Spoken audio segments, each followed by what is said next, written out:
All right. Good evening, everyone. It is September 9th, and this is the Oregon School Board of Education.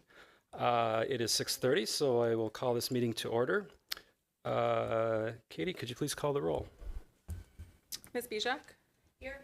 Dr. Bush? Here. Ms. Garrison? Yes. Dr. Lakuta? Here. Mr. Pankratz? Present. Ms. Wright? Present. Ms. Flanagan? All right. Thank you. So we do have, Katie shared the proof of notice with me, so that is checked. Tonight on our agenda, we have our consent calendar, and then we have a real treat for us tonight. We get to have a graduation. And then we have, under action items, our 24-25 preliminary budget. And then under information items, in addition to our normal informational items, we'll talk about an opening of school update and our summer semester report. So I'll take a motion to approve the agenda. Motion by Heather. Second by Leslie. Katie, please call the roll. Ms. Garrison? Yes. Ms. Wright? Yes. Ms. Bijak? Yes. Dr. Bush? Yes. Dr. Lakuta? Yes. Mr. Pankratz? Yes. Thank you. Motion carries 6-0. Next, we have the consent calendar. So I'll take a motion to approve the consent calendar. So moved. Motion by Leslie. I'll second. Second by Heather. Katie, please call the roll. Ms. Wright? Yes. Ms. Garrison? Yes. Ms. Bijak? Yes. Dr. Bush? Yes. Dr. Lakuta? I will need to abstain from the meeting minutes on August 12th and August 26th, but aside from that, yes. I got it, Heather. Yep. And Mr. Pankratz? Yes. Motion carries 6-0. And following up on the consent calendar, I would like to thank our generous donators. We had an anonymous donation of $95.25 for this student family support, and donation from the Oregon Area Food Pantry of $10,344.55 for food service balances for students who do not qualify for free or reduced lunch. From the FES PTO, $2,704 donation towards the FES teacher requests. From Oregon Athletic Boosters, $1,886.84 for cross-country flags. Again, from Oregon Athletic Boosters, $13,000 for a huddle annual payment. And from Andrew Brownfield, $500 towards the Oregon area splash pad. So thank you very much to those generous donators. And next up, we have information items. Number one is our OSD graduate. Thank you. Mr. Planner, would you like to come up?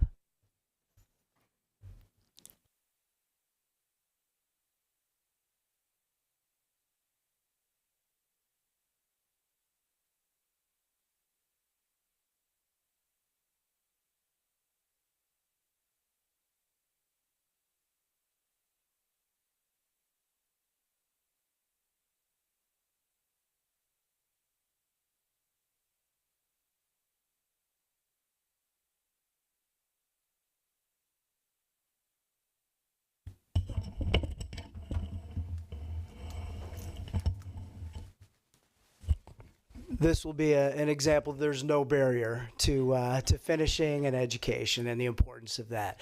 It's my pleasure here to greet you all tonight and to celebrate the completion of a high school diploma for a young man who has been in this school district from the very beginning of his time. And there's never, not everyone is on the same journey or the same path.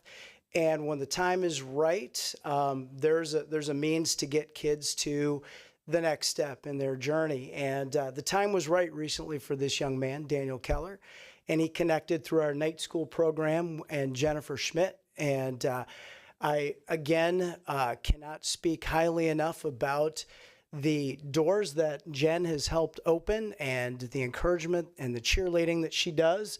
But Daniel here did all the work. And so I'm going to ask that you hand me that so that I can give it right back to you, please. On behalf of the Oregon School District, the Board of Education, and Oregon High School, it is my pleasure, Daniel, to give you your diploma and to certify you as a graduate of the Oregon School District today. Congratulations.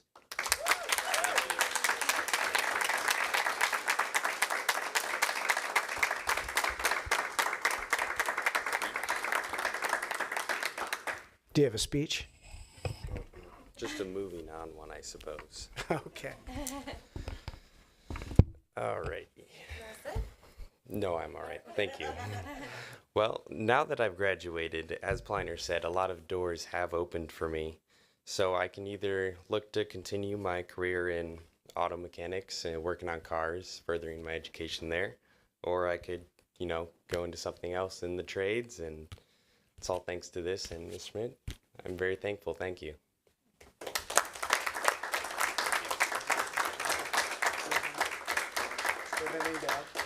Sure.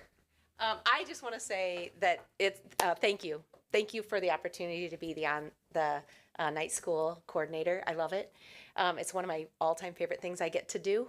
But also what I want to say about Daniel, because this isn't about me, it's about Daniel. And Dan would call me. He works full-time. So it's not easy. Night school's not an easy path. It's one of the hardest ways to do it, right? And he would call me and he would say, Mr. Schmidt, I'm ready. I can meet. And can you meet these, anytime in this window? Because we were working around his full-time schedule. And so we did. We met and we figured it out. And I gave him online courses and then he'd come in and take his tests with me. And he just did it. And then he would call me and say, I got some things for you to grade. Can you grade? And it would be a lot.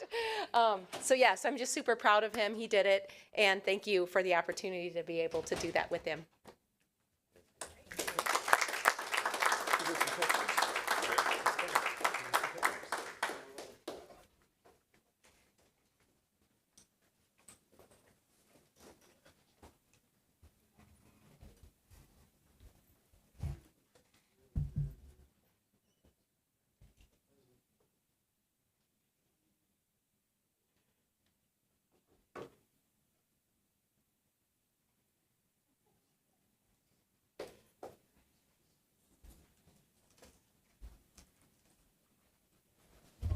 Excellent. Congratulations, Daniel. All right, next up we have public comment. Katie, has anyone signed in for public comment? Is there anyone here for public comment? Is there anyone here for public comment? Last call for public comment. All right, next up is OEA report. I don't see anyone from the OEA here, so we will move on. And students have just started this past week, so we don't have our student representatives yet, but I think by our next meeting we will have student reps. That leads us to item C1, action item preliminary budget. So with that, I will turn it over to Mr. Weiland. Thank you. So a couple real preliminary comments. First, I thought we'd take the opportunity to talk a little bit about one of my favorite topics, fund balance, because it seems to be something that's in the news recently. And so we wanted to talk a little bit about that, talk a little bit about actually our board policy. And I was looking at the board policy today, and here's a little story. The first time the board policy was adopted was October 25th, 1999. If you look in Skyward, my first day was October 10th, 1999. So that was one of the first things we did when I got here in Oregon. It's been revised several times. There's probably 7 different revisions. There's probably a revision in the future. We should take a look at it. But it has been a guiding policy for us, and it's something that we continually have gone back because in my mind it is one of those things that really is a safeguard for the financial sustainability of the school district. So I'm going to not read it to you. I'm going to try to hit the touch points of it one by one. And the first thing I need to do is kind of talk a little bit about the types of fund balance and what they kind of are. There's actually 5 of them prescribed by the Governmental Accounting Standards Bureau. That's GASB. They're the folks that kind of tell governments throughout the United States how to account for things. So real quickly, the first thing is what's called a non-spendable fund balance, and that's all in when we talk about fund balance, all 5 of these are a part of it. So the first thing is non-spendable, and that can be land, it can be prepaid expenses, or it can be inventory. So it's not huge in our district. We'll actually talk about how much it is in our district here in a little while when we go through this, but there is something there. Restricted fund balance. This is grants typically that carry over from one year to the other that we've already received the funding, and dental self-insurance in our district. If we were health insurance self-funded, then that would be there as well. But in our district, we only self-fund our dental insurance. And that's basically the amount of monies that have been left over year after year that we have reserved in case we have a bad year in dental insurance world, so to speak. Actually, this year is one of the first years we actually spent a little bit more than we received. But that's good because our fund balance in that fund balance component of this had actually gotten to be fairly significant. So we had to kind of spend a little bit of money, and we actually did that by improving some of our preventative benefits for dental insurance. And then there's committed fund balance. This is something we traditionally haven't used. It would actually be something that the board would do. It would require your action to make something committed. And then it would take your same action to uncommit it, that type of thing. So if there was a special type of thing that the board wanted to do and put some money aside for that, that's where that would happen. And then there's assigned fund balances, and this is where I kind of spend quite a bit of time. Typically, what we do here is for school and departmental carryover, as well as one-time projects or initiatives, those types of things. And so we've talked about assigned fund balances quite a bit over the last couple of years, and we have quite a bit of money in that area. And then unassigned fund balances. Now, unassigned is specifically designed for cash flow purposes or those things that might come up that are emergencies that are unplanned, but it also has an impact on our credit rating. So you want to have a balance in there that's significant just because you people that look at us and see how good of a risk we are if to borrow us money, that's something that they're going to kind of take a look at. So now that we know the 5 components of the fund balance, let's talk a little bit about what the minimum is, because that's something that's been a topic locally in the news. And each December in the process is that I present to you kind of a historical breakdown of what our total fund balances and then what our unassigned fund balances. And you're going to get a little preview this year of what we anticipate it being. The audit is not completely done. That's why we don't do it until December, but we have a pretty good beat on it right now. So I think the number probably won't change. So business manager does a calculation. We'll actually show you what that is in a minute for this last year, and then talk about that. And then we do the regular as well as the unassigned. And our minimum or our floor is 10%. The floor, if we go below that, the way the policy's read is we have to have a 4-year plan to get back above 10%. But in trying to do this, and I should have probably talked about this a second ago, there is a goal too. So there's a floor and there's a goal. I'm trying to remember if I'm talking about this later or not. But the goal we've always set up is so that we don't need to cash flow borrow. And when we were looking in 1999 to figure out what kind of goal we should have, that was something that the school board came up with. And there was actually no guidance at the time from the Department of Public Instruction. But if you go to their website now, one of the things that they actually talk about is it says fund balance size. This is right on their page. The most commonly asked question regarding fund balance is how large should it be? Perhaps the best answer would be an amount sufficient that short-term borrowing for cash flow could be avoided and would allow for sufficient assets to be set aside to realize its longer range goals. So we were right in line before there was even guidance. To some degree, I almost feel like DPI stole our idea, but that's okay. So then going back to the process, because fund balance is something that is kind of prized, the school board at the time and over the several revisions has said that it's something that if you're going to use the unassigned component of fund balance, which is for cash flow and bond ratings and unanticipated expenses, that it would require 2 votes, one to set a dollar amount, and the second one for the purpose that the board would have to approve with a 2/3 vote.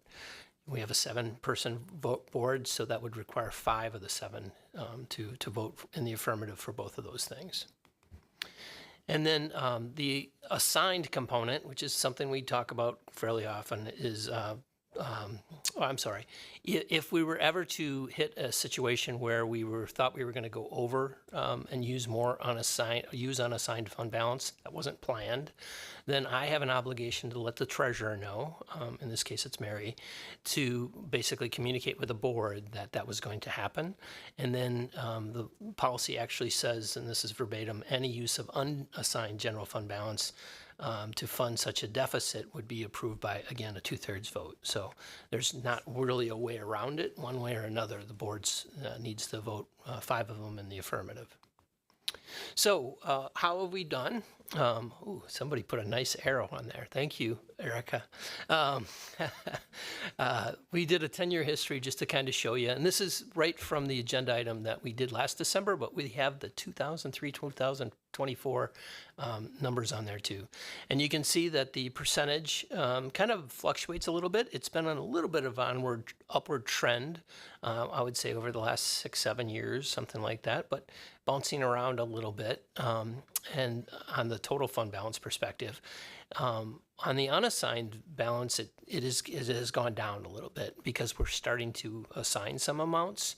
And over on its face, that's not something that I'm like ready to hit the emergency button or do anything like that. It's okay, but I wanted to show why that is important. And to do that, I want to give you just a quick reminder on school finance in Wisconsin.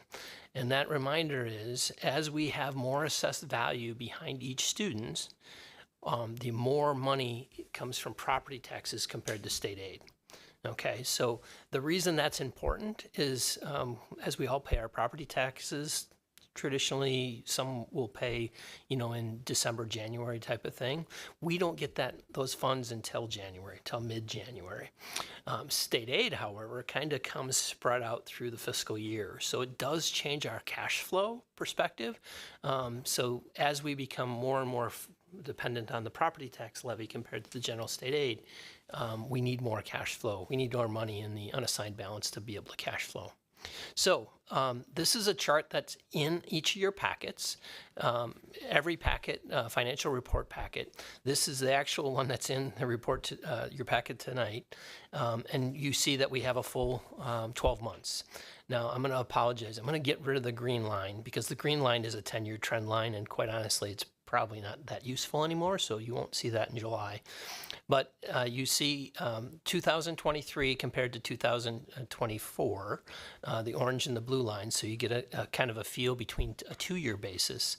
And then there's this yellow line that's in there, and that was important to us because balances can change. Those lines, those blue and those orange lines, are at the end of each month or the beginning of each month. The yellow line was the midpoint of each month, so the 15th typically of the month as far as a cash balance. And you can kind of see they can vary quite significantly, like January, for instance, right? The yellow line is really close, below the $5 million mark, probably about $2.5, $3 million, while the blue line, which was last year's balance, was almost $10 million. So there is quite a variance there that we just need to understand that exists. Now, luckily, we do get quite a bit of money in January, as I said before, from property taxes. And so that's what that discrepancy is. The difference between the middle of the month and the end of the month is the property taxes that come in. So why do I want to share this chart with you? Well, if you look on the right-hand side, we have our preliminary June 30th balances in those 5 categories, or four categories that we talked about because we don't use the committed component. The non-spendable, so that's something that really doesn't impact cash flow at all because it's land and prepaid things and that type of thing. So there's no real money there unless you sell something, that type of thing. Restricted, now that's, again, our dental proceeds, as well as 1 grant right now is what's in there. And then the assigned, you see $5.2 million. And you'll see that number over and over again as we kind of go through the budget documents. That's the amount of money that we would spend for specific projects that are reserved, and you'll see those in your packet. The reason that's important is because if you added the assigned and the restricted, both those things could be spendable in any particular year, you were at almost $5.8 million. Now, look at the chart. And the chart shows in November, December, and halfway through January, there are times when we're below $5 million. So if we were to spend all of the assigned funds, we would have perhaps a cash flow problem that we'd have to kind of think about. So we've been at our goal where we haven't had the cash flow for probably over a decade. If we spend all of our assigned fund balances, and we won't, okay, I want to make that clear. There are carryovers from buildings. There's some projects that we've been going on that are multi-year, but there are some things that we need to just be aware of. So this is not, hey, Andy hitting the emergency button. It's just something that I want to warn us about and kind of think about a little bit. So does that make sense to everyone? I'm going to take a break there. Okay. All right, good. So now I'm going to jump into what's the topic of the evening, which is the preliminary budget. But I want to talk a little bit about the process. And the process is that next meeting, we have our annual meeting. Part of the annual meeting is to do a budget hearing. So I get to present, and I do that in two pieces. The first thing I do is talk about last year in a little bit more detail than I did tonight. And then I will also talk about the budget that you hopefully will consider this evening to put in the paper for the budget hearing for next year.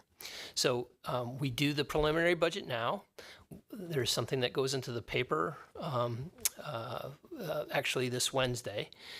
So we've actually have it all queued, or Thursday. We already have it queued up at the Oregon Observer. And then we talk about that at the annual meeting in the fourth Monday in September. Now, that's not the end, though, because there's a bunch of unknowns, and we'll talk about those in a second. And so we'll come back in October, and that's when we pass what's called the original budget. And the original budget is what we're kind of balanced, or we're judged on in the audit, and how well we do with regard to that, as well as the tax levy, which has to be approved at the end of October. So the Board of Education has just historically set the annual meeting at the fourth Monday in September. I will tell you that there are districts that do that in July, when they have no clue even what they have spent the prior fiscal year. So we move that till most of our audit is done and we kind of know the numbers, so that's the intent. But Leslie wanted me to talk about this a little bit. The school finance in Wisconsin is complicated, but it's kind of, I like to call it, it's been Frankensteined a little bit, as different components have been added on legislatively. And when the revenue limits happened in 1993 or 94, different processes were added on, but old processes still stay. So the annual meeting is kind of a vestige of the old processes, and then the revenue limit kind of sits on top of that and kind of changed things a little bit. So it used to make a lot of sense to do the annual meeting, in the summer before you kind of started your fiscal year. And now it doesn't, because there are so many pieces of information that you don't know until you get to the school year. The main one being your student count, which we're starting to get a beat on right now, and we're very happy to report that it seems like we're on an upward trend. So we won't get into that more, but it's good news for us. So the original budget can be not be adopted until late October once the equalization aid, as the state aid is known as well, which is typically in the middle of October by state law. Tonight, we're just approving the preliminary budget for publication and consideration at the annual meeting. We're going to stay very high level. If you looked at the packet, there are a bunch of line items that mean something to the GASB people, and we put those in the paper so that people can kind of get a feel for what our budget is. But it's pretty detailed in that regard, and we're going to kind of stay at a higher level tonight. There's lots of things that are collapsed into those things. Since all required information is not known in the annual meeting, there will be some changes. So the big four of those changes are state equalization aid. And if you read the agenda item that I put in there, there's a new thing that's kind of unknown with some reporting that's done by the largest school district in the state, which is Milwaukee. People have probably read about that. That has a significant impact on what everybody else in the state gets because they're such a large school district. The reason for that is in state law, there's a certain amount of money that's allocated for state equalization aid. And so the information that we all submit decides or determines what piece of the pie we get for that amount of money. That amount of money does not grow or get smaller based on what we all do. It is what it is. And so based on the information that we get, Milwaukee, since they're so large, can actually reduce or increase our aid depending on how they report. And that's true for all 421 of us. Typically, smaller districts aren't going to have an impact on us, but in this case, Milwaukee potentially could. So we're just keeping that in mind. Enrollments, a resident and open enrolled. Everybody's favorite question is how many students do you have? And the business manager in me always has to say, well, tell me what you mean.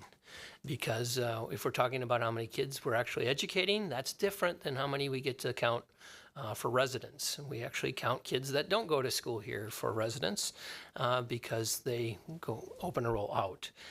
In reverse, there's other districts that count kids that come to Oregon that, well, we don't count in certain account information. So depending on what the person's asking for, that changes. And that's just the way it is in Wisconsin. And then assessed values for levy calculations. I have some interest or portions of information related to that, but I'll get a lot better information on October 1st. We can look at the Department of Revenue's site and see what equalization aid is doing or equalization values are doing in our municipalities, but that only really helps me for basically, I think, the Village of Brooklyn, which is entirely an Oregon school district, and the Village of Oregon. All the other municipalities are shared with other school districts, so I don't always have a good feel for what's going on in those areas.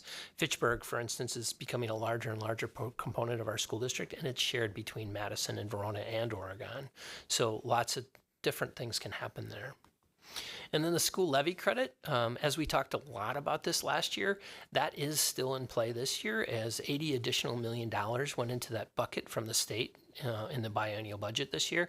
And as we kind of work through the process, I'll show you that actually has a positive impact on our taxpayers again this year in the area of about $900,000. Now, when we're talking our levy, that the levy credit happens basically after we certify our levy. So even though our levy credit is going up $900,000, we don't get to take credit for that, so to speak. But if you look at the school line item on your individual property tax bill, that does impact what that final number is. So again, that's kind of a strange thing that we've been able to identify and calculate that it has become a newer issue for us. So the property tax levy, what impacts the levy? This is usually the thing that people most want to know about school finance. So this year we have a couple things. One is we're in our third year of our referendum impact. So this year we're slightly less than the $3 million that we were last year, but $2.98 million. That has an impact, obviously, on our levy. We are currently projecting an increase in state aid. So that negative, I'm sharing that has a negative impact on our tax levy. It's actually an increase in state aid. Okay, so I tried to put positives and negatives and what impacts our levy. In this situation, state aid is going up, so our property taxes go down. So that's a positive if it holds up at $486,000 in additional funds. We do have an increase in community ed. There are some costs that increase there, but another component of community ed that people don't maybe think about too much is community ed has an interesting situation with its levy. If community ed has money left over in the fund at the end of the year, it basically credits the tax, the property tax levy for the following year. And we had that happen last year to the tune of $40,000, and this year it's only like an $18,000. So right there's like a $22,000 increase just to get back to even, if you would, as well as the increases that we had in community ed related to staff salaries and those types of things. We are currently, and this can change, but we are currently anticipating or projecting an additional $1 million in debt service defeasance for this next year. We may change that. Will be the subject of a conversation we'll have in October when we get a little bit closer and the numbers become known. And then we did include this year the transfer of service. We've had a significant impact in special education this year. And so we are including the transfer of service amount as something that we would levy for this year. What's not impacting the referendum this year, and this is something that we made as a commitment when we passed the referendums, or when we proposed to pass the referendum, was that we are not collecting the $325 per student, because that was something that we didn't know about when we went to referendum. We didn't know that would be a possibility even. And so we are not, we are going to reserve the ability to levy that, and I can talk about that in the future a little bit more in detail. But we are not planning on actually levying that. We are going to do what we did last year, which is transfer those funds. We'll levy them in Fund 10, but we'll transfer them the debt service to reduce the impact on our property taxpayers. And we talked about that a little bit last year. This year should be the last year we probably have to do that. It's just it's a strange situation when you have a recurring referendum that's put in phases. You have to do that, otherwise you lose the capacity to raise to levy these dollars in the future. So here's my favorite sheet. I always like talking about it. It is very busy. I apologize, but the reason it's my favorite is I can look at one sheet and see what's going on with all the funds, and so I'll talk about that real quick. The assigned fund balances, you can see the $5.2 million that we talked about before. We always budget that as an expense, like we're going to spend all that $5.2 million. We won't, but for us to show all those budget holders that they have those funds available, we do budget it just so that they can see that it's available to them if need be. Special projects funds, Fund 21, this is our student activity accounts for the most part. So these are different things that are going on with different organizations within the school district that like the basketball groups and the cheerleading groups and all those different things that are raising money and then spending it on the students. Maybe it's for T-shirts and that type of thing as well. It is used for a lot of different components for our student activities. Special Education Fund 1027 is, you see that is a special fund in that it has to have a zero balance at the end of the year. And so what happens with Fund 10 and 27 is they're kind of combined for the most part. And I should have mentioned that in the fund balance policy.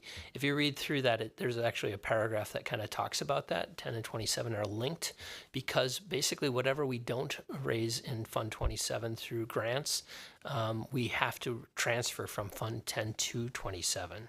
So to some degree, Fund 27 is a vestige of years ago from DPI when they wanted to segregate special education costs. They created the fund, but everybody else basically looks at it as one fund. You bet. I'm always disheartened to hear how little support we get in special education funding. And Sure. so can you help me walk through that line? Yeah, absolutely. So we start with a zero because, again, it has to have a zero balance at the end of the year. Sure. We are budgeting $4.75 million essentially on revenue. So those are grants and categorical support. Sure. But we're planning on spending $10.3 million. And so we have to transfer $2.6 million from the education fund.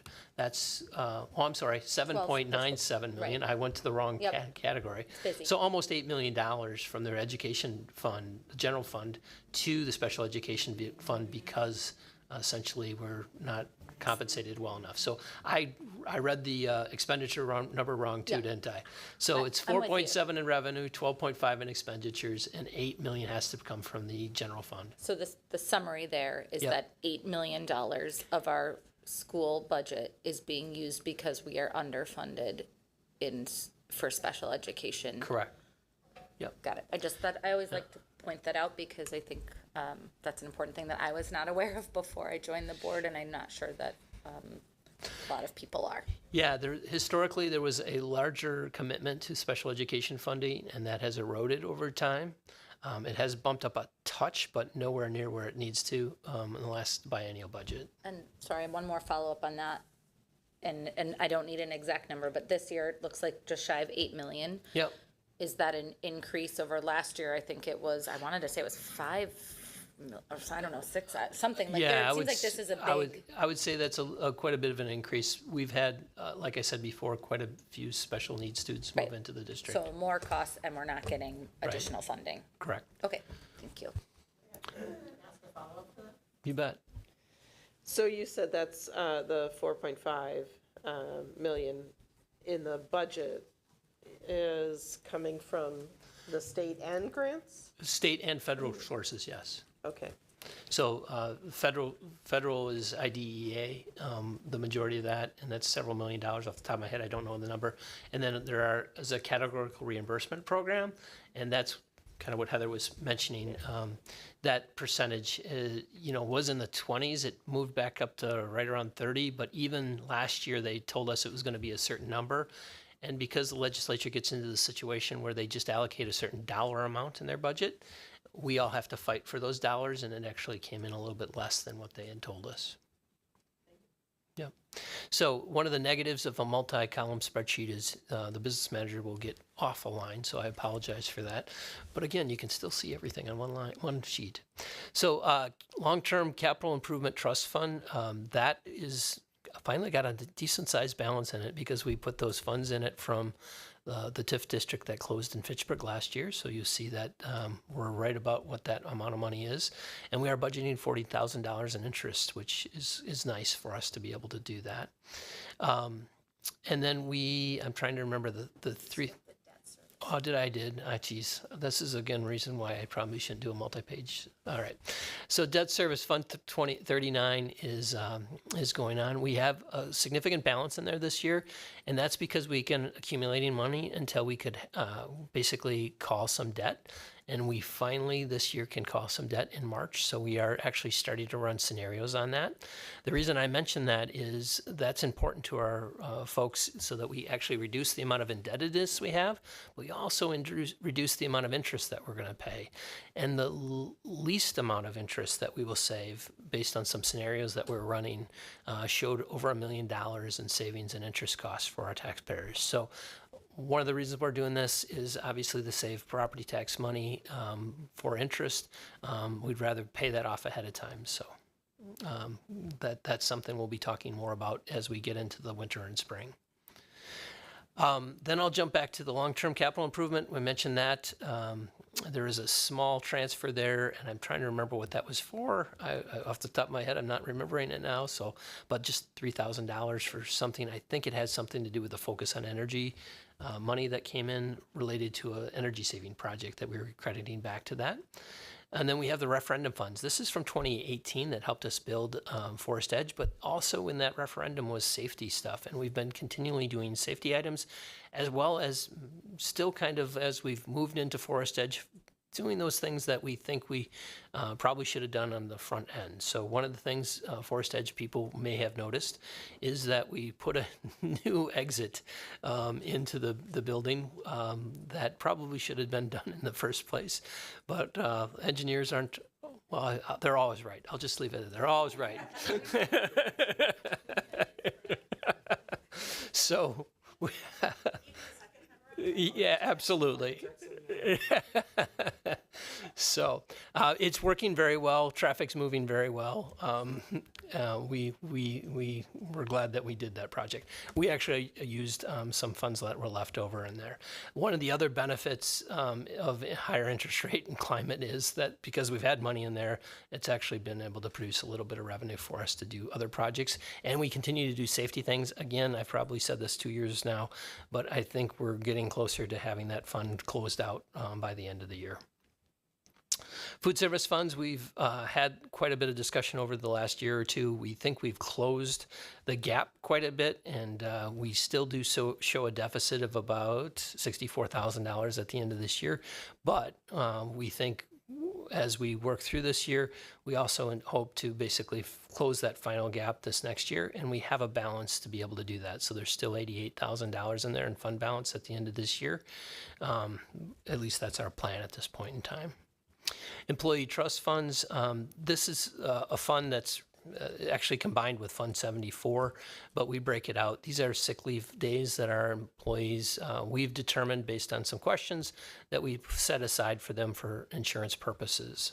So specifically, it's a trust funds. We can't touch it, but it's used for their insurance payments into the future from a sick leave conversion component. And then OPEB, it pays for our post-employment benefits for our employees, and you see a significant increase in there. We are looking to talk to our employees about changing the benefit up, and we have some funds that we can set aside to help pay for that and have that in the bank to do that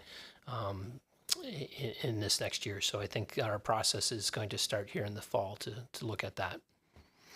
The pool fund actually overexpended a little bit last year, but community ed underexpended, so things kind of worked themselves out, and that's why we only have $18,911 in the fund balance at the end of last year. And you can see on the right-hand side, we have to get to zero, so that 18,000 kind of reduced our levy a little bit. If you looked at the sheet from last year, it was over $40,000. So that reduction is what I was talking about a little bit. It actually had an increase in our levy because we had to make up the difference for that. And then cooperative purchases, that number is actually a little bit less than last year. We are not as much of a cooperative we're not doing the cooperative purchases as much with other districts as we have in the past. So that number is going to be a smaller number than you've seen in the past.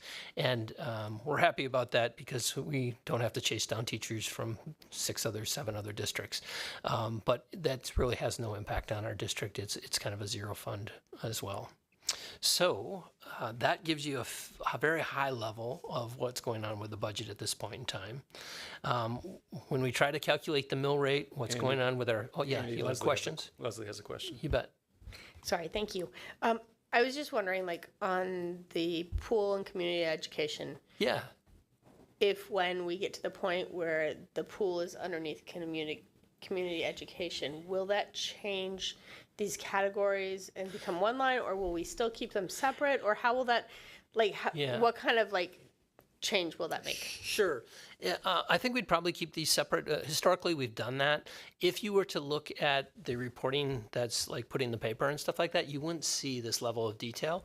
But we've always broken those out. Just historically, that was something that, like, I inherited that many years ago, that you can kind of look and see what the operations are happening at each individual component because they all have their own directors. We are looking to maybe combine those director situations, and we're exploring that right now. But, the pool is significantly different to some degree than what community ed is doing, so it's good to see the information. Okay, thank you. You bet. Talking about tax levy and mill rate, the assessed values are not going up quite as high as they have in the last year. Last year was quite honestly crazy. Assessments are going down quite a bit, depending on what municipality you're in. So because of the referendum and all those things, we still anticipate basically a levy rate that's going to be pretty much the same as last year. Right now, that's our expectation. It could be a little bit higher, a little bit lower, but we'll, as we get that information actually in and certified, then that'll determine that. But for the most part, pretty steady levy rate.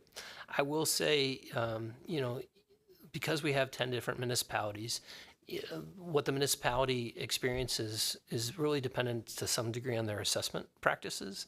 And it appears, just to foreshadow a little bit, that the Brooklyn area will probably be experiencing a little bit larger raises in their levy than everybody else.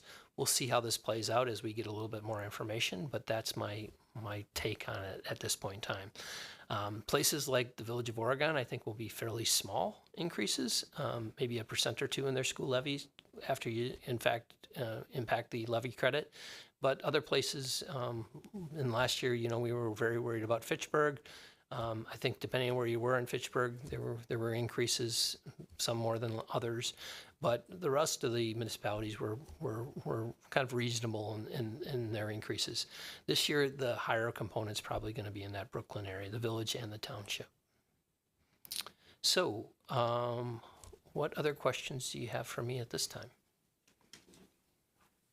Go ahead, Mary. So Andy, in the purple, I'm hoping you can tell us a little bit more about the reporting errors from Milwaukee Public School state equalization aid. I mean, what were the errors themselves, and is that likely to happen again, I guess? Boy, this is a tough one. We all have colleagues in different areas. I know the people that are going in there to help, and I trust them. Not that I don't trust the people that were there before.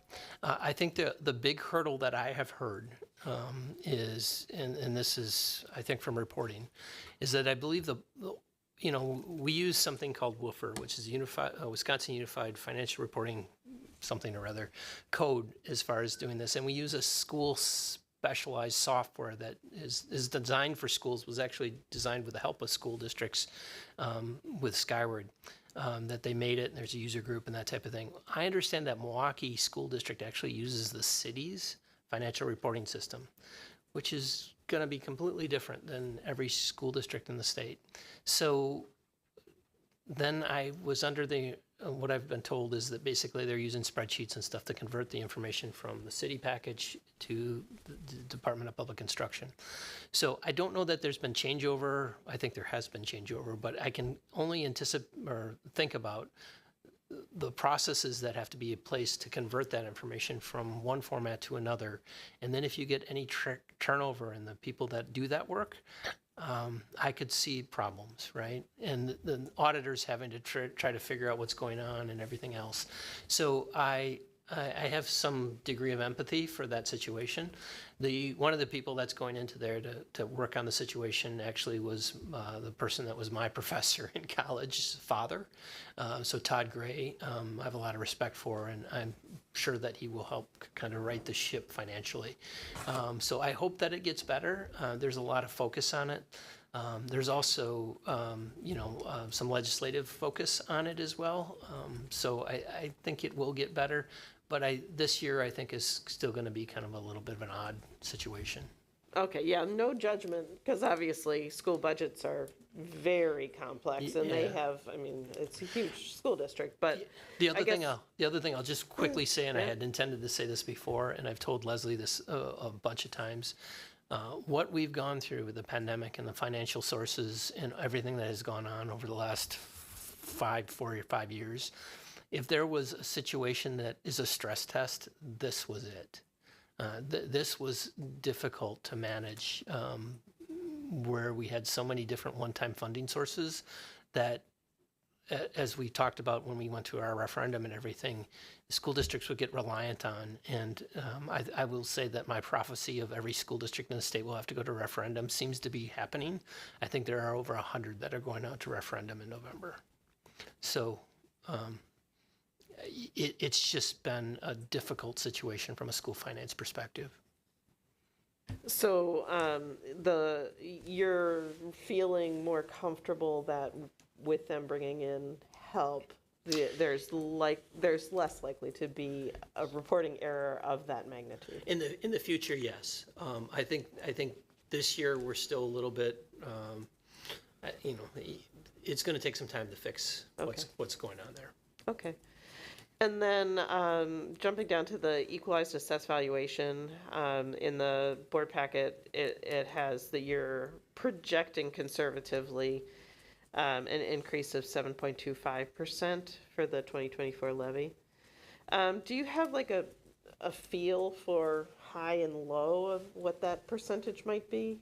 From a municipality perspective? Yeah, from an average. Oh, you mean just that number? Yes. So if you actually took our raw information, I think it was a 7.5.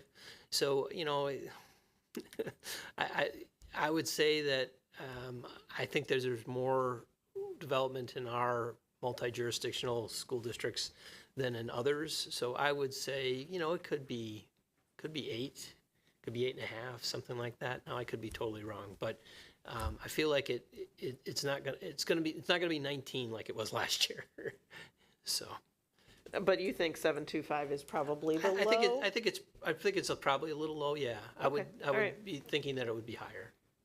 All right, great. Thank you. You bet. Heather, any questions? Anna? Yeah, just a couple. And I know we're belaboring this Milwaukee Public School thing, but I want to make sure I understand like what I'm reading in the purple as You far bet. as the expectation for how it affects our budget. So it looks like the initial error resulted in a reduction in state aid to our district. But with correcting that, it looks as though it's going to be a net positive to our district. So through, 2 years ago, or 3 years ago, 2 years ago, they did an audit after the state aid was certified, and they found out that they spent more money than they thought they had. Okay. And so that has an impact on a positively aided district that all of a sudden they get more money the following year. Oh, And then the next year, they spent less money than they thought they did. okay. And so that has, in a positively aided district, they get less money than they thought, and we all Sure. get more money. I see. And now the question is, what'd they do last year, and are they gonna get Okay. the information certified? Because it Okay. was actually due a week ago, and we've heard nothing. Okay. So my guess is they're racing around trying to figure it out right now. My hope is, as Mary was saying, next year at this time, we're in a situation where they actually sent the information in and it's certified at the right time so that DPI can start their calculations. Okay. So that's, and in the past, this has been, more of a small district issue, but small districts aren't going to impact us, it's Right. a few dollars type of thing compared to hundreds of millions. Right. Okay. So, Thank you. That's helpful. yep. Mary asked one of my other questions about the assumption for equalized assessed valuation, so thanks for that one. I have a question going back to one of the fund balance categories. You bet. Could you go to the slide where you talk about the values that are in those 4 categories? For this And- last year? Yes, Yep. yes. So the non-spendable, I understand that that's land or inventory, but is it all of the district-owned land, or is it No. just certain pieces Great of land? question. I want to understand what part of Yeah. the district stuff is in that. Yeah, that is not all of our land. No. Okay, 'cause that would surprise me. You might not even remember this. You might not have even been on the board when we did this. The last time we bought land for a school construction house, we bought 3 lots. Oh, And then the pandemic happened when we had built on 2 of them. And we started a relationship with Tim O'Brien Homes and have been doing that ever since. We still have a 3rd lot, yeah. actually right across the street from you. Yes. Now that I think of it, that we own, and that is in inventory. Got it. From our perspective, so that's the majority, or at least half of that. Thank you. Number. Thank you. That's helpful. The rest of our land is actually in a different component of our audit and our financial statements, and this is crazy, but it's valued at whatever we bought it at. Oh, okay. So. Okay. Yeah. Okay. And then I just want to circle back on a few of the clarifying questions that Heather had brought up on the special education fund. You bet. So it is, it's an additional $1.16 million contribution from our From last year? Yeah, compared to last year. So it's an increase of 1.1 million of our dollars. It's about 17% increase overall. When you look at the relative difference in like the state source, the categorical aid, it is a 15% increase, so not quite in line with what we're offering for services. And actually, it's a 2% reduction from the federal aid categorical. So I think it just further elaborates kind of the disparity that is there relative to the needs and what funding is available to meet those needs. So Just wanted to point that out. And otherwise, this is really incredible information that takes a lot of attention to detail, and I appreciate the explanation. It's really great. So Bet. thank you so much, Andy. And I would be remiss if I didn't, mention Cara Newton puts all the stuff together for me. We work together with it, but she's the one that's putting the numbers on everything and putting it together for me. So I appreciate her. I've worked with her now for, this is our 26th year together. So, Great. Yeah. Yeah, that's really great. Thank you. Caleb, anything? Yeah, just a couple, I think, quick clarifying questions. So when I first looked at what was given to us and this is at the very top of the overall budget analysis, right? It says that fund expenses in the 24-25 budget are projected to exceed revenues by 5.212 million, right? Yep. So when you initially read that, right, you're like, oh no, we're exceeding revenues. But if I understand it correctly, and this is what I want to just clarify, the 5.2 is the assigned Correct. balances that are Yep. carrying over. We're pretending like we're going to spend it, but we're not going to spend. We're going to spend more of it this year Yeah. than we have in the past. Okay. But yes, that is true. In order for me to show people how much money they have available for their purposes, I have to budget it. So that's what we've done.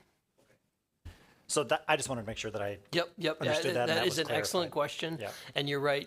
When I talked to, now I will say that the assigned fund balances have grown quite a bit. But when we were to issue debt, that would always be a question Moody's would ask me, or Standards & Poor's, depending on the rating agency we were using. And I'd have to explain that this is one time in nature. We specific purposes. We're going to stop, because otherwise that would be a sign of like, what's going on there. Luckily, they've been able to look and say, okay, you've done this for a number of years, and every year your fund balance typically goes up, so we're not overly worried about it. Okay. This is a small thing, but on the next page, there's I think a minor typo under Okay. number 11. There's a zero missing, I think, or a comma in the wrong place. I think it's a zero missing. It says 250. I guess it'd be 25,000. Oh, there's a zero missing. that's Yeah, what I the assumed. So comma's that's- in the right place, but there should be a third zero. That's 250,000. I believe right? that is correct. Okay, that's what I Oh, assumed. wait. No, maybe I'm just reading this now. No, the sick leave day, I think it's only $25,000, right? Was the sick leave? Yeah, I'm sorry. The comma should have been moved to the left, one digit. I apologize for that. No, that's okay. I'm glad I asked because I thought it was the bigger number, but No, it's the smaller number. it was the 25,000. Okay. And then one last thing, and I've got to pull up, I got it here in front of me. So the last 2 pages of what we were given, The packet. yeah, the packet. Got it. Right, it's the Oregon School District Budget Publication Preliminary Budget. The last 2 pages, this is what's going In the paper. Yep, and that's the format that's prescribed by the DPI and Okay. state statute. So my question is, I'm sitting at home looking at this, Yep. right? And I don't really understand the budget, and I really don't understand the budget actually, not entirely. I'm getting there. It takes a while. Yeah, and I look at all funds, percentage increase, net total fund expenditures from prior year, budget 24-25, and it looks like 15.95% increase. On the expenditure side. Right. That looks like a big number to me. So briefly, could you talk about that just a little bit? It's the same question it's the same thing that you asked before. It's the assigned fund balance going back into. So what we're comparing is the audited, which is what was spent, to the budget. And because we added the $5.2 million, that is increasing that percentage more than it would otherwise be. Does that make sense? Yes, it does. Okay. So if you take the 5.2 out, then the percentage increase drops down. Yeah, to then you're something at else. 80. You're going from 77 to 80. 84? Right. Ish, something in there. So that percentage is going to be significantly less. Okay. Okay. Yeah. The other thing on top of that, I'm just kind of running through my head, the other reasons for that, is that yes, there's the $5.2 million in assigned fund balance. There's another $3 to $4 million in debt service, because we're going to call that debt. there's another $3 million. And because this is all funds, right? This is all those different things happening. So, we really want to take $8 million or $9 million away from that. Okay, that's all I have. And Yep. thank you. You bet. Go ahead. I don't have any questions, but I just want to say thank you for going back and taking to the real basics at the beginning, because even though I've heard this before, it is something that it takes a bit to wrap your head around. And 3 years in now, almost, Yep. I'm still wrapping my head around it. So thank you. If it makes you feel any better, I had to go read what the definition of committed fund balance was because we never used it. That Yes. actually does make me feel better. It makes me feel a lot better. Thank you.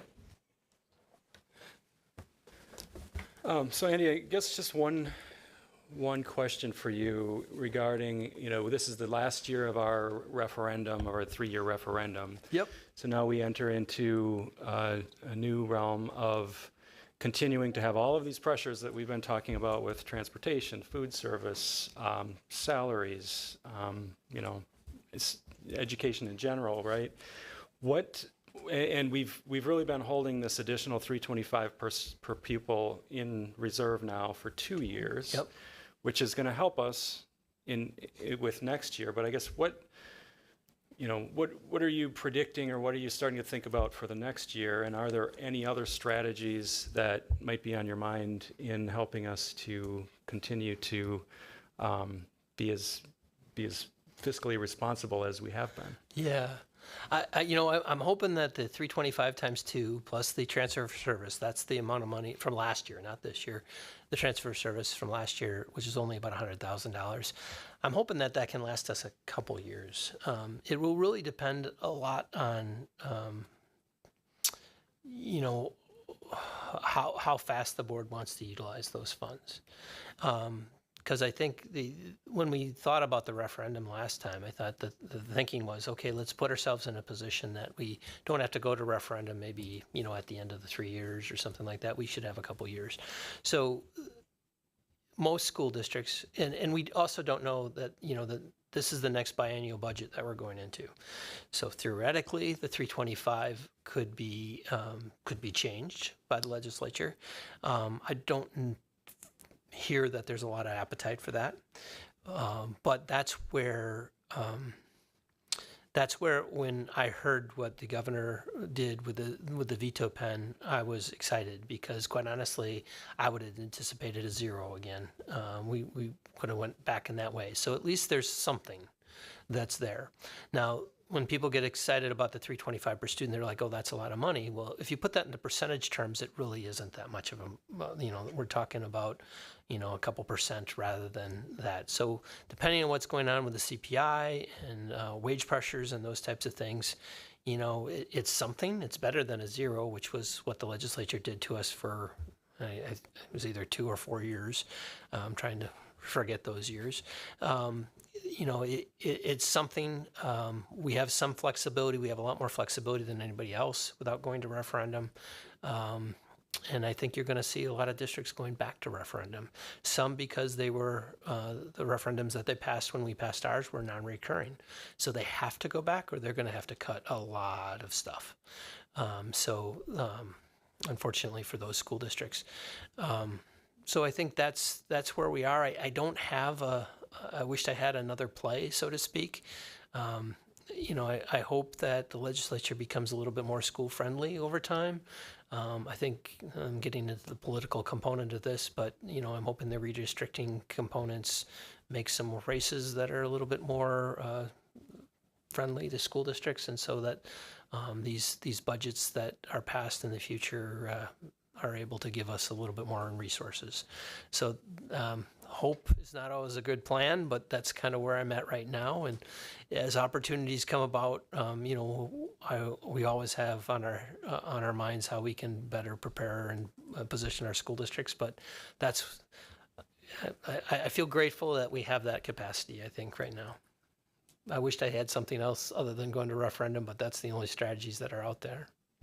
Yeah, and that's showing with many of our neighbors. The other thing I will mention, and Leslie would probably be about ready to kick me under the table that I didn't mention it, is we, as I mentioned real briefly, we're starting to grow. And so if that is a strategy in and of itself, it's not something that we control real well.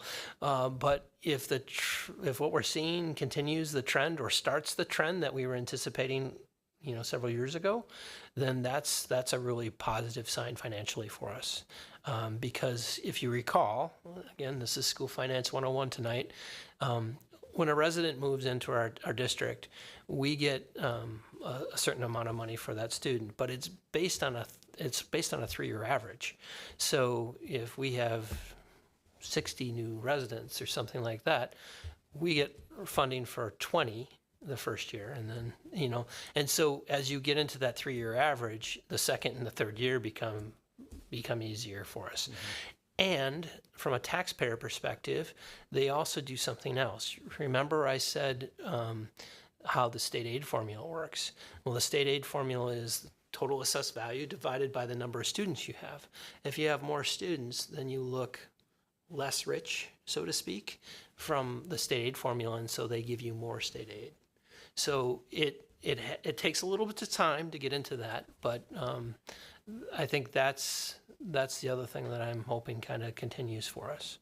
And so from a strategy perspective, the work that Erica does and Leslie does to promote our school district, and all of us do, that's really our strategy, is how do we kind of continue to grow out of this. And it looks like it's starting to bear some fruit.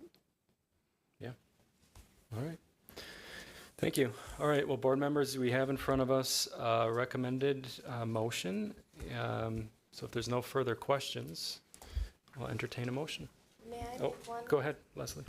I apologize, but I think if we go to number 11 in the purple, this is what Caleb was referring to. Andy, if you go back and look, I think it may indeed be 250,000, but it includes the 3 years of the human resources position. My fault. So I just didn't want them to vote on it without knowing that Yeah, significance. I looked at it just as the Yes, if you sick just- leave thing, and Exactly. I If you go to the next line, I think you see it. I didn't go to the top of the paper. So now that is a 3-year. What's that? The sick leave is the 25. Yeah. Yeah. So, but the number 11 was supposed to be 250,000. Caleb, we were right the first time because I didn't anticipate the position. The position's actually funded for 3 years in that. So the sick leave was the smaller portion of that. Thank you for the clarification. All right. So I'll make the motion to approve the 24-25 preliminary budget as presented. I'll Dr. second Bush that. with the motion, Mary with the second. All right. Although we'll do a roll call vote on the budget. Dr. Bush? Yes. Dr. Lakuta? Yes. Ms. Bijak? Yes. Ms. Garrison? Yes. Ms. Wright? Yes. Mr. Pankratz? All right. Motion carries 6-0. Thank you. All right. Next up, committee reports. So we will start with vision steering, and that is Heather. Heather, can you turn your microphone on? Thank you. Sorry. Our next meeting is September 23rd. All right, September 23rd. And then policy is Mary, right? And our next meeting is October 7th. All right. Thank you for that. And next up, we go to informational items, opening of school update. I'll turn it over to Dr. Bergstrom. Thank you. And this will be brief, and it's brief because it's only great positive news to share. It was a very good back to school. As you can see, our bike racks are full, and our buses are running, and everybody's out there with their OSD orange vests, making sure that things go smoothly and kids know where to go and what bus to get on. And it's actually been a really joyful beginning. So I just wanted to share a little highlight of the last week, and now we can move on to some other really terrific things. And first off would be our summer semester report with Kristen Buskager and Darcy Jarstead.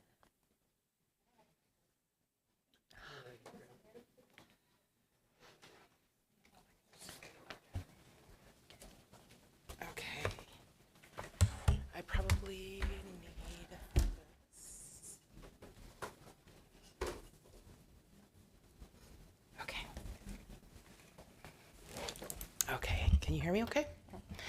Okay, so I brought Kristen with because Kristen is the summer school coordinator and she has just been incredibly gracious and patient with me as I transitioned into this role. We've been working side by side throughout, since November of last year. And I wanted to bring her with in case any of the questions were ones that I couldn't answer. And I also wanted to bring her with so that everyone could recognize who the real face of summer semester is. And when people have questions, they come to Kristen. So I brought her with. Okay, so this summer's program provided a wide range of learning and enrichment opportunities with an emphasis on both academic support and extracurricular activities. We served almost 2,000 students this summer, which shows a strong interest in our families. Alongside providing academic and enrichment opportunities, we worked side by side with the meal service to provide 589 breakfasts and 2,227 lunches to our students over the course of 18 days. We're going to dive a little bit more into numbers in a bit, but one thing that I really wanted to make sure to say is that summer semester was filled with energy and excitement. Classrooms were full of smiles. It was full of collaboration, giggles, creating an environment where students could thrive both academically and socially. Now we'll dig into some numbers. In the first chart here, you're going to notice that our total enrollment in the summer semester program increased from 1,840 students in 2023 to 1,998 in 2024. The positive trend shows that students are taking advantage of our summer offerings. And when Kristen and I spoke, we attribute this growth to the continued promotion of diverse classes and a strong focus on engaging students in meaningful learning activities. When you take a look at the second chart, this is one that Kristen had to talk me through a little bit. It shows a decrease in unique class offerings. It shows from 89 classes in 2023 to 81 in 2024. But here's something that's really important to highlight the context of that change. In the 2023 summer semester, we offered classes that were called Say Yes. So they were Say Yes to Reading, Say Yes to Math, and Say Yes to Writing at all the different levels, which accounted for 16 different classes.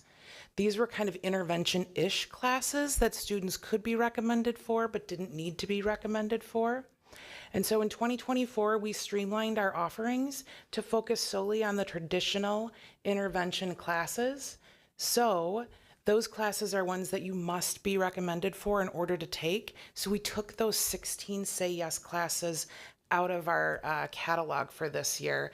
So really, if we take that 16 out, that would be an offering of 73 in the year prior. So what this did is it just allowed us to offer a more focused and varied set of courses that met the students' needs where they were. And another thing that was really positive about this is that our Say Yes classes, I'm learning, were very difficult to fill with our in-district staff. When we took those out, we really minimized the number of staff that we had to hire outside of the district, which is awesome because we have then our summer school is staffed with staff that know our mission, they know what the Oregon School District is all about, and they know what we expect of our students. Okay, here are some other highlights that we would love to highlight. So when we talk about that variety of class offerings, I have to preface this with, I listed some and I hesitated to even do it because I don't want to miss some of them and I don't want to underestimate what some of the classes were. But we had just a really great wealth of interesting and fun, engaging classes. We had teachers teaching sign language classes, STEAM classes, Lego, diamond painting, baking. In all, there were 81, as the last slide showed, different classes. Additionally, as I mentioned in the previous slide, we opted to return to the traditional intervention model this year. And what that means is simply that students are selected for intervention classes by their schools and are recommended to participate in these programs. Only recommended students can participate in those classes, and that keeps the student-teacher ratio very low, and the targeted skills are really specific to the students who are in those classes. Brad Ashmore led the student intern program this year, and he did an amazing job of guiding 54 interns through the summer semester this year. One of the keys was increasing visibility, and so if you got the chance to be at summer semester at all, you noticed just a sea of bright green interns so that they were highly visible. These interns were able to they're able to work for pay or for volunteer.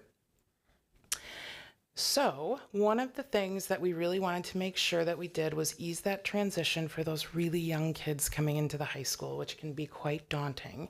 So what we did is we moved those interns outside for the first 2 days of each session to gather those students and guide them to their classes.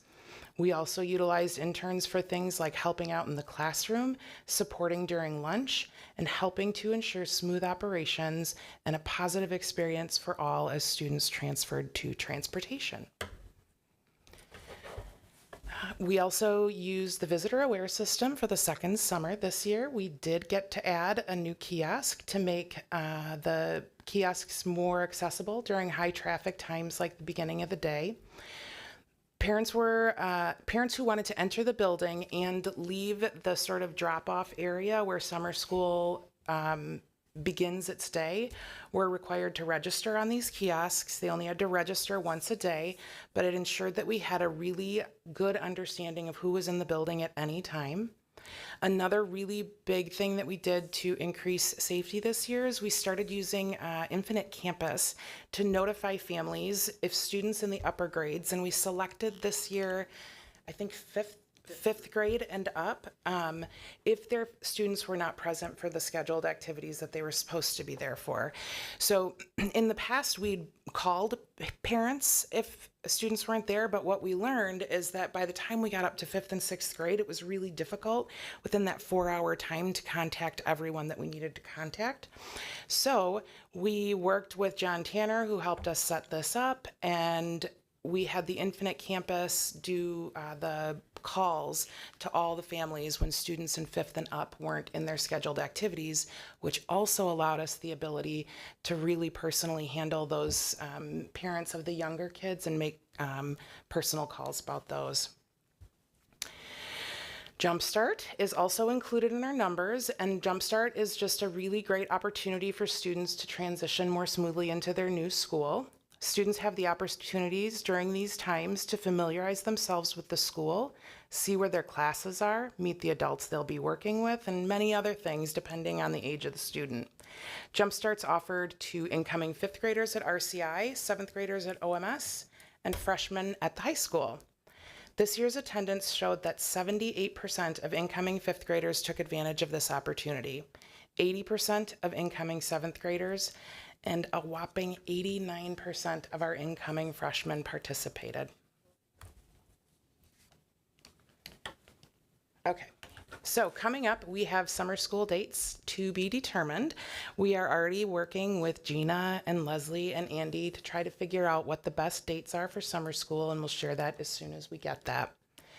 We are going to continue the successful utilization of the dual system for registration.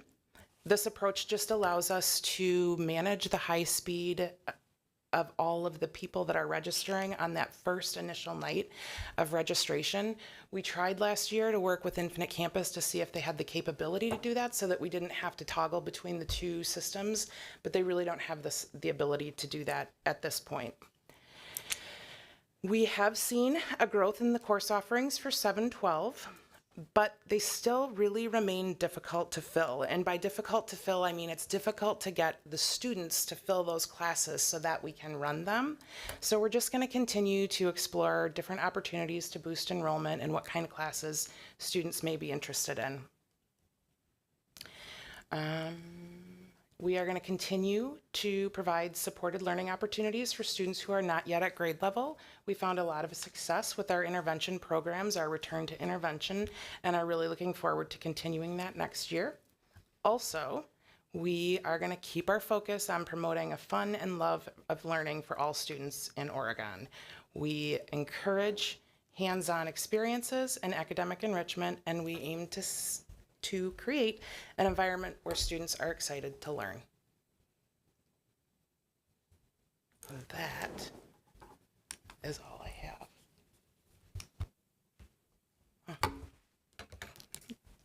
What questions do you have for us? All right, who has questions?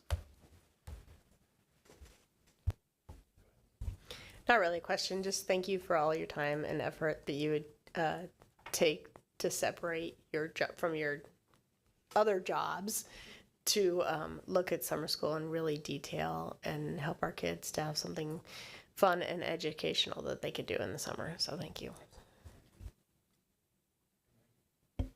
So I find it really interesting that you decrease the number of course offerings, but actually increase the student participation.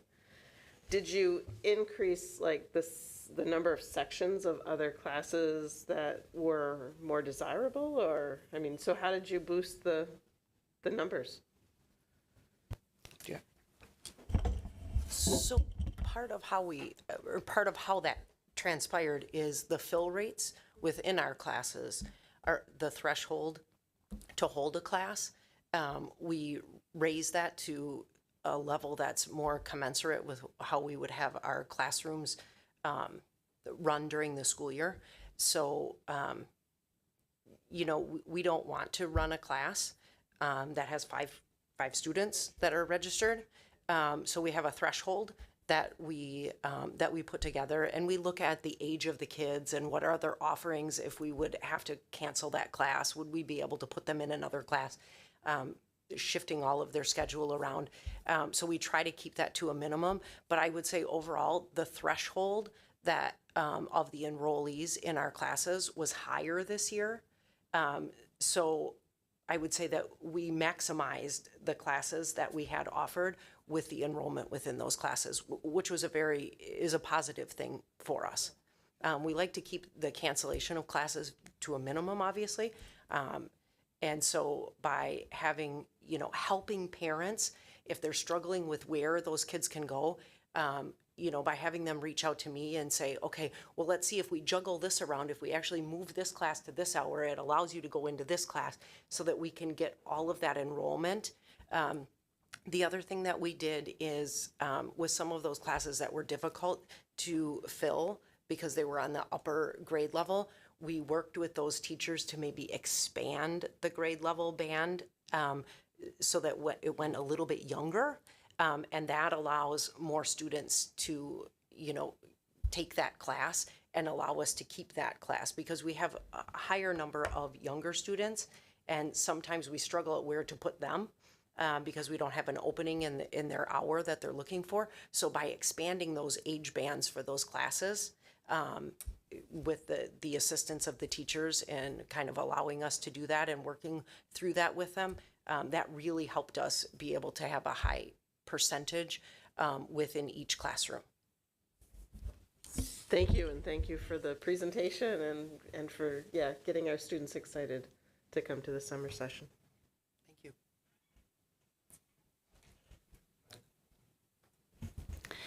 So do you know of the kids that are recommended for the intervention style classes, what the percentage is of kids who are choosing to take that versus kids who maybe have a barrier for it or are unable to? Do we know what that percentage is? And then I have a follow-up question, I guess, but I'll start I don't have those numbers offhand, but Kristen and I can dig into that and get those to you. Yeah. It's tricky because a lot of students didn't opt out of intervention because they didn't want to take it. It was just the time didn't work for families if that was the case for not signing up. Okay. So, and we're going to run the registration of those classes a little bit differently next year.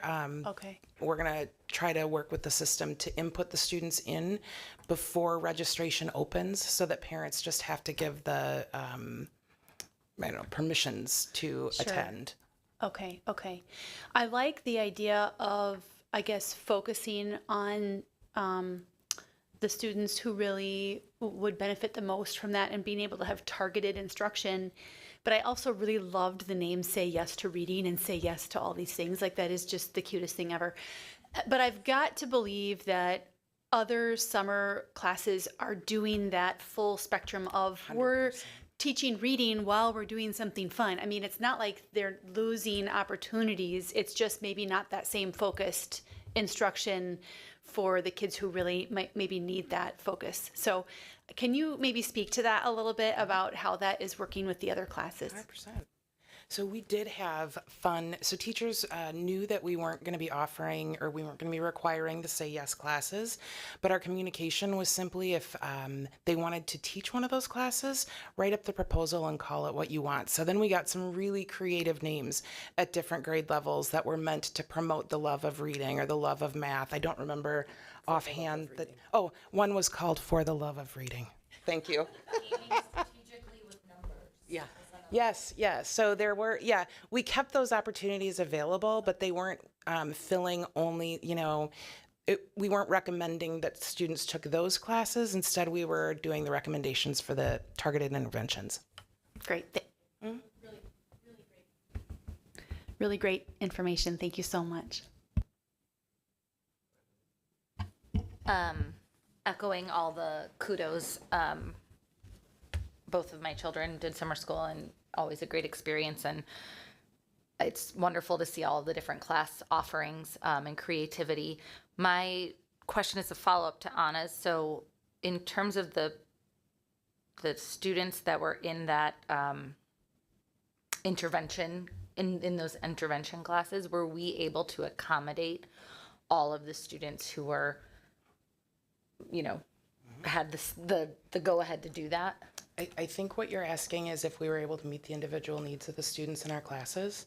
And is that capacity-wise, not even the individual needs, capacity-wise? Yeah, and we actually, so we had on my board in my office, we had running numbers all the time of the number of students who had signed up for each of the sections. So we did have to do a little bit of last minute getting more teachers, because we didn't want numbers to go over, I believe, 8 students in any one intervention class for a teacher. So when those numbers started to go past that threshold, then we just have to do our best cell job to get another teacher and to do that so that we kept those numbers low. Great. And I know obviously this is a 4-week session, not a school year, so hard to,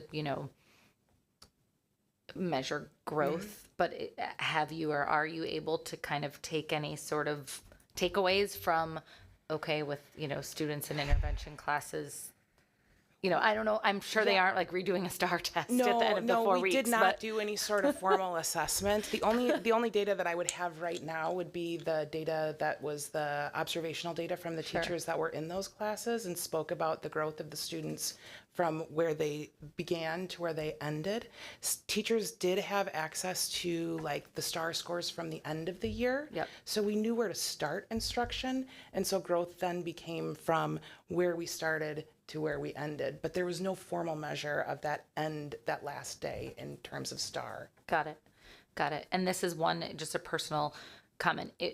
There are so many wonderful classes that there to sign up. It's one thing I noticed this year. It seemed like there were more entire session classes that then made it hard, to kind of balance the two sessions, or if something like a Lego was a double block, there was just it seemed like there was a little less flexibility in how to get your classes in there.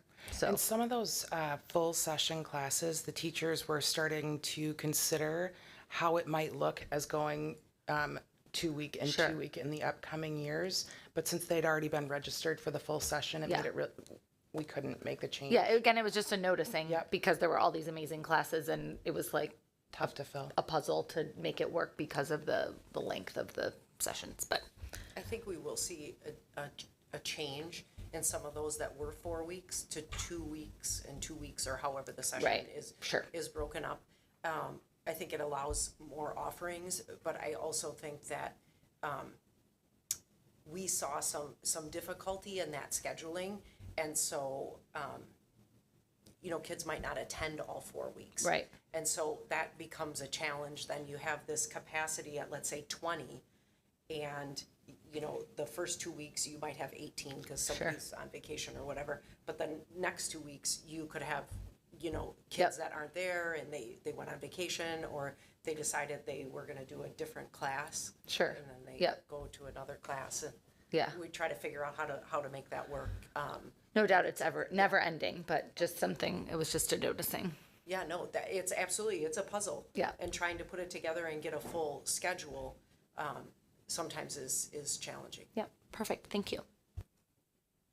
Right. Any other questions from board members? All right. Well, thank you very much, Darcy and Kristen. Thank you.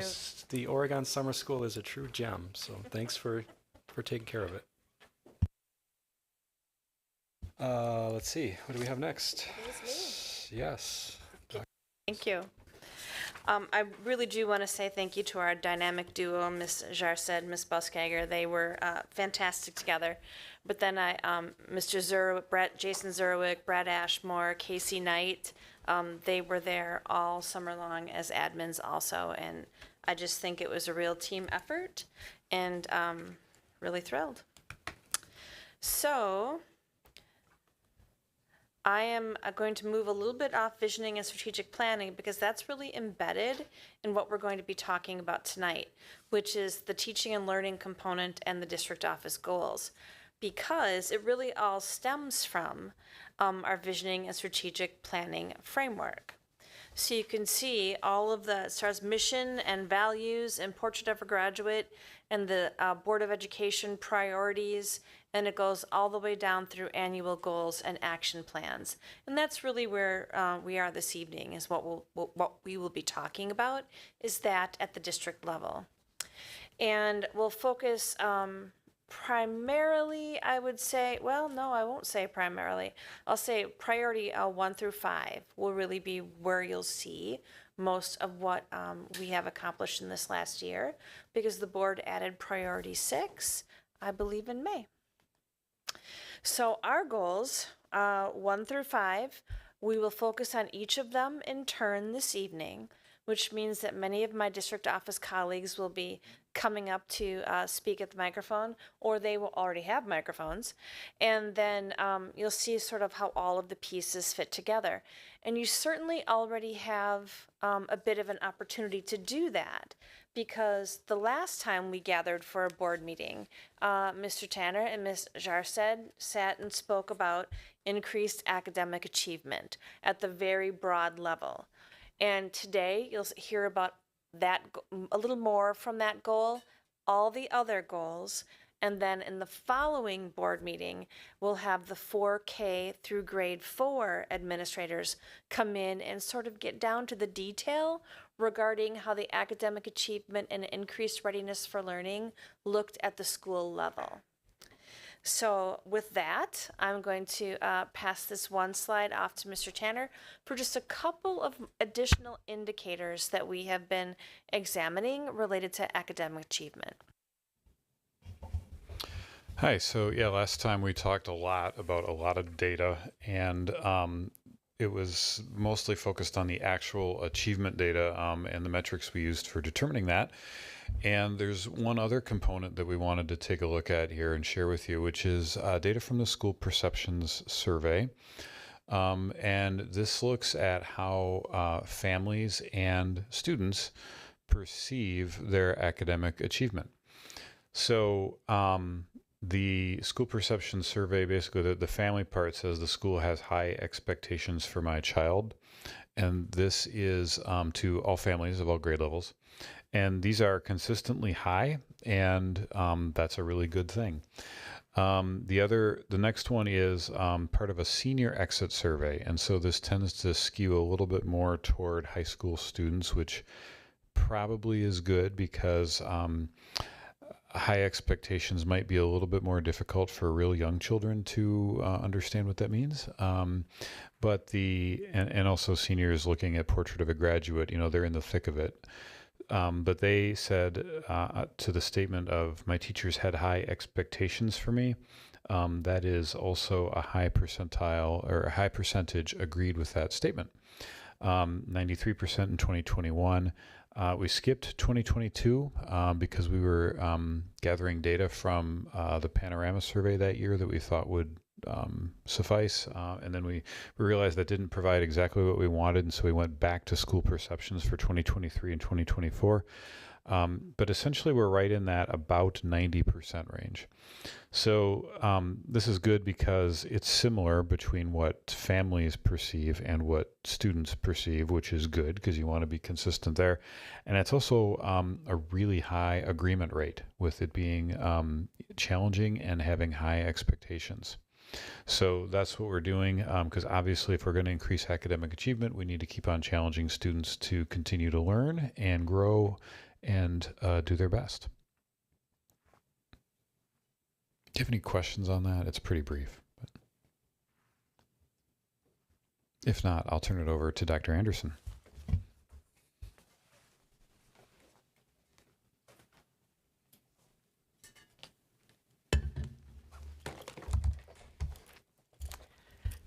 All right, if you could switch to the next slide. Thank you.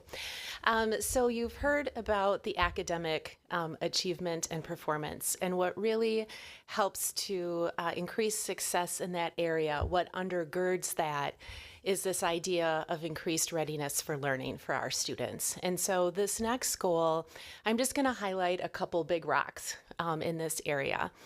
And when we think about readiness for learning right now, we're really thinking about creating a safe environment so students can learn. We're thinking about creating a sense of belonging because we know that kids will learn better when they feel connected and they feel like they belong in their schools. And also helping students with like emotional regulation in their mental health. So a few things we've been working on in the last year and will continue to work on as a multi-year goal is increasing our staff capacity through professional development. And the three areas we've really been working on in this area, I view them as like a braided approach. They're all intertwined and interconnected. And the first one is trauma-sensitive schools. We're using a curriculum from WellPoint Health. We have trained a team of trainers in district because we really believe increasing the capacity of our own staff so that we can learn from each other. And so this has looked like, this first part is a 3-year goal. There's 3 modules each year. Last year, we trained staff at every building. We also trained our 4K partners, and we trained all of our paraprofessionals K-12. The first year was really looking at what is trauma, the prevalence of trauma, and the impact that trauma can have. And then this year we're moving on to the actual like impact that it has on your brain development and how that can impact learning, and then strategies like regulation and developing relationships and strategies the teachers and staff can actually use to help to respond. Approximately, the research will show that about 80% of students have had at least one significant childhood trauma. Just because a student has experienced a traumatic event doesn't mean that it impacts their ability to function. There's a lot of factors. But prevalence of trauma is real, and there's a lot of research, and we go over the research as part of the professional development too. The second one on here is restorative practices. And restorative practices are really looking at building relationships and a sense of community, a lot of involving student voice, trying to solve problems and repair harm with students, not doing it to them or for them. And so this training looks at the research and then also prepares staff with a lot of community building strategies in their classroom or their role. This first year, we trained student services and administration. Year 2, we've already had our first training last month. We have another training at the end of this month, but we're looking at teacher leaders across buildings. And so trying to train a small core group. It may be leadership team members, PBIS team members, or instructional coaches, but we were looking at staff who have high social capacity, natural leadership capacity, both with positionality and staff, to kind of help shift that thinking. And so to get everyone trained in this work will take a few years. But again, we have trained a team of 8 internal staff members. So again, we're leading the work and learning with each other. And then the last one was the Ross Green Collaborative and Proactive Solutions. We used grant money to fund for half of Dr. Hansen's school psychologist at the high school to do some, this was a more intense training for some of our students who challenge us the most with their behaviors. And so she did some coaching with student services and administrative staff at each of the building and continued to work on that. The Ross Green Collaborative and Proactive Solution is a trauma-sensitive strategy. It is a restorative practice. And so it all really like ties together. And I think staff who've gone through the training are really starting to make those connections that really helps to create a sense of belonging in our schools. The second thing I wanted to highlight, you already received the Panorama data. Again, the Panorama is a survey that we give to students in grades 3 through 12. We administer it early October and then late April, early May. Students self-report their responses in 6 different areas. A couple highlights from the results of this spring. We were really excited about our growth in emotional regulation. The elementaries in particular have spent a lot of time, both at the universal level, in classroom lessons, classroom teachers, as well as student services and our SEL coaches. And then we've also done a lot of work based on those results and the data, maybe small group, one-on-one interventions, referrals to mental health services. And we're starting to see the shift in our upper grades too. And our middle school and high school staff have done a lot of work in this area too. Panorama will say a 1 or 2 percentage point difference is statistically significant. And so you'll see we made some pretty significant growth in that area, especially at the secondary level. So we're excited about that. I also wanted to talk a little bit about safety and the results there, because they contradict the last bullet point. So school safety was another area that we worked on this year, and the original goal had a focus on tabletops with local emergency services, and we held multiple at every building. Brooklyn worked with Brooklyn, Oregon buildings worked with Oregon, Fitchburg worked with Forest Edge. I had an opportunity to attend a number of those. And then we finished started the year in August with an actual reunification exercise that involved over 70 staff members. Chief attended as well, where we actually went through reunification in kind of a role play. And some people got really into the role play. But the reunification is a standard protocol from I Love You Guys, which is the program that we use for all of our emergency procedures for the whole district. It's very standard. It's used quite a bit nationally. Last fall, you might remember in the news, Stoughton Middle School had a bomb threat and they evacuated, did reunification, same protocol. Mount Horeb, when they had their shooting in May, they used the standard reunification method. We're using that same protocol.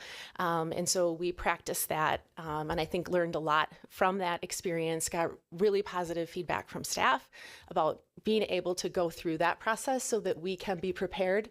I tell people it's probably the biggest project I've ever worked on that I hope I never get to do. But I feel like we've really increased our staff capacity in that area. So students took school perceptions at the end of April, and you'll see that there was growth in that from 92 to 93% that students felt safer at school. And then you look at the Panorama data, and we dropped pretty significantly. The Panorama survey went out the same day as the shooting in Mount Horeb. And so our students were taking that survey when that hit the news. It's a 2-week window that they have to complete that survey. And so we know through Student Services and Administration that that event touched our community. Our kids played with their kids on sports teams and had relatives. We had staff that were affected by that community. So we really do feel that caused the contradiction between school perceptions and Panorama. So I wanted to point that out. I think we're going to continue to make really great strides in safety with Dawn Goltz taking over her leadership role. She's very passionate about safety. So I'm excited to partner with her on some of that work as it overlaps with student services. So again, just wanted to highlight a few things, some big rocks that relate to that idea of helping our kids feel ready for learning, to be successful for learning in those 3 areas. Do you have any questions? Questions from board members?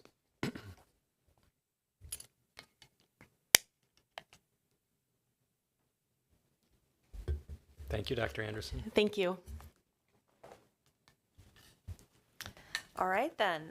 The next one is Goal 3 on retention, recruitment, and high-quality collaborative and diverse staff. And I'll pass this one over to Attorney Jonan.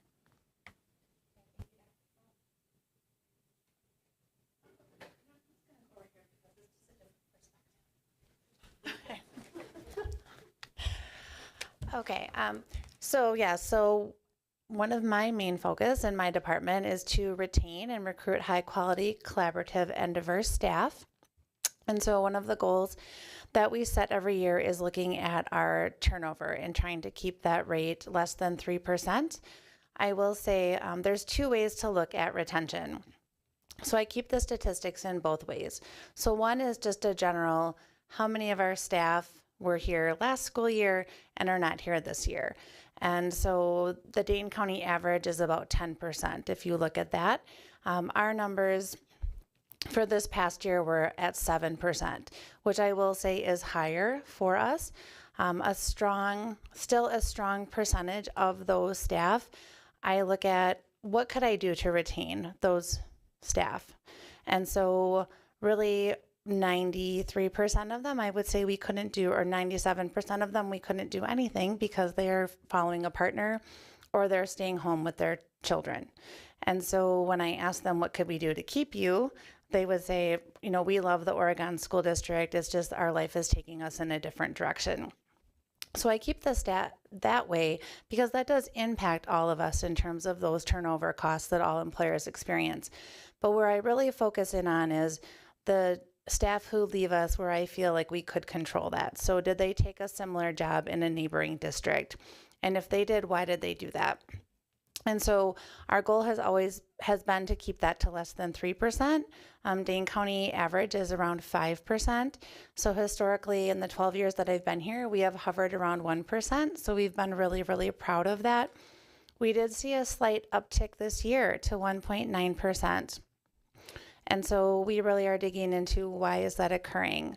And I would say that and it's still a very, very small number. So we're really proud that we don't have teachers leaving us for similar jobs in other districts. Where we did have a slight uptick this year is teachers leaving us because they live in another district and they want to be in the same school district that their children go to. And in fact, a few of those teachers took a pay cut even to move districts. So that tells you how important that is to our staff. And we also really benefited from that because we were able to recruit some wonderful staff who live in our community that came to our district for some of those same reasons. I will also say, just anecdotally, we had more professional staff last year leave the profession than I have seen since I have been here. That has been a nationwide trend that we've really been insulated from. And so we're just seeing a slight uptick in that, which is why I'm really grateful to the board in having that professional sustainability task force, because I feel like we're trying to, and Leslie Dr. Bergstrom doing all of the state interviews to try to really stay ahead of that trend and keep our staff here and keep them in public education. So that's something we monitor very closely. The second goal for the HR department was to increase the diversity of our staff. And honestly, every time I look at those numbers, it's really, really hard for me to think of that the goal is just going from 3 to 6% when you look at our student demographics. That is a very hard lift for us. We are increasing. This past year, we had 4.3% of our staff that identified as a person of color. It is a voluntary category for them to check, but most of our staff do check that. And so there are significant efforts to move the needle, and yet I know that we need to do more. Part of the strategy to do that is to hire a retention and recruitment specialist, and I'm excited. We have interviews on Wednesday. Yes, and so we have a great pool, so I'm crossing fingers. I'm very excited about that.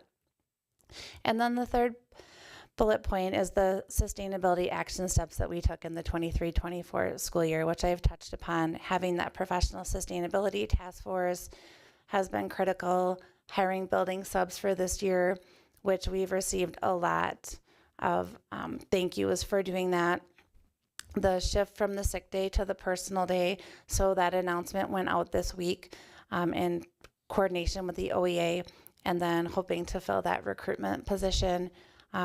We had a great start to the school year. We're fully staffed for paraprofessionals. We were fully staffed for food service until this morning. We had a last minute resignation. So we're hiring cooks for the high school. If anyone knows any wonderful people that would be interested in doing that. And as always, we're recruiting substitutes because we can't have enough wonderful people in that pool. So with that, I will turn it over for questions. Go ahead, Anna. I guess I'm just curious if you could give an example of something that you're doing to increase that diversity as far as your recruitment strategies and potentially retention strategies. If I'd just be curious to know what that looks like for HR. So I would say some of the main strategies when we've been doing, and it isn't enough, so I acknowledge that, is we are changing the places that we advertise our district. We had worked with a consultant about how we describe our district, describing it, for example, when I started, we used to talk about that we were a small town community, and then just receive feedback from some consultants that might, describing us that way may not be attractive. We're also partnering with other organizations. So we started a partnership with the Urban League, and I taught a class there for people who wanted to be paraprofessionals. And unfortunately this year they discontinued that course for lack of interest, but that was a significant recruitment for paraprofessionals for our district. I would say the lack of public transportation is a barrier. So, looking at partnering with the Urban League of can we hire a core group of people and somehow transport. So I've been working on that. And then this summer, I met with a few individuals at the Latino Chamber of Commerce.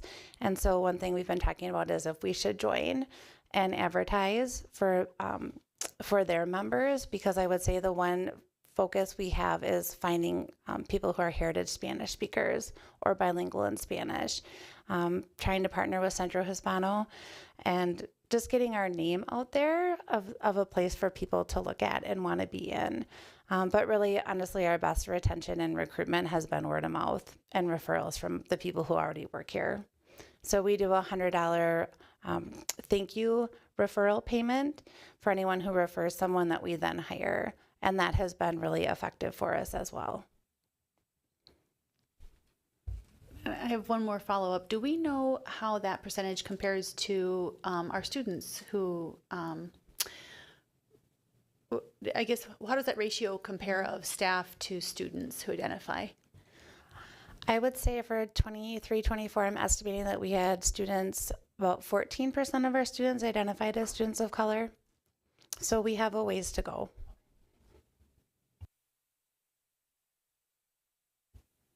Other questions? Gina, is the number there, the 1.9 or the 7, I guess, depending how you look at it, does that include paraprofessionals as well? Is that? The goal was for professional staff. If I looked at support staff, it would be much higher. Okay. All right. Go ahead, Mary. So the 1.9 is really, that's the number that we are losing to either, a neighboring school district or to a different profession. That's correct. Okay. And roughly how many people does that equate to just approximately? Testing, so about 8.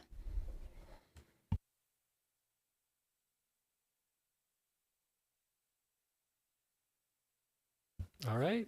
Thank you very much, Gina.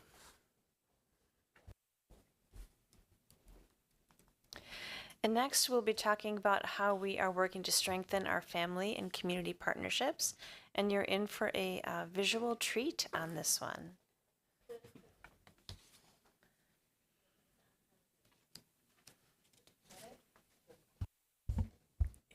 Did I get it? Okay. Yes, a visual treat. Well, I'm the communication director, right? So I just wanted to start out really quick. So, of course, we're in engaging with people all the time. Everyone is throughout our whole district. And we do this in all different ways. From my perspective, we do it depending on what the goal is and what the objective is and who our audience is. And we have lots of different tools to accomplish these things. So these are just showcased here a little bit. But what we choose depends on our goals and objectives and what we're doing. Thank you.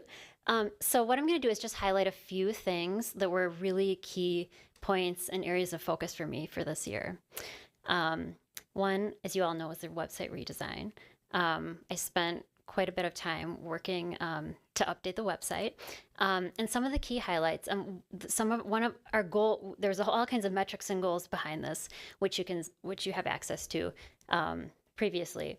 But one really important thing was to do a mobile first design. So our previous website, we knew that 60% of our families were visiting, or people who visited the website were coming from a mobile device.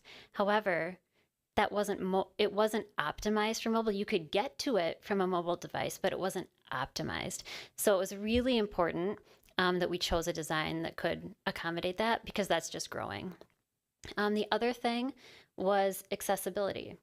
There were some challenges with our previous website with respect to accessibility, so we had specific goals that we wanted to hit to make sure that we helped with that. For example, color contrast. There's certain contrast metrics between the words written and the background color that you have to have a certain ratio. So we wanted to make sure that we shored that out, because some areas on our previous website weren't quite there. Another example is PDFs. PDFs are not naturally accessible.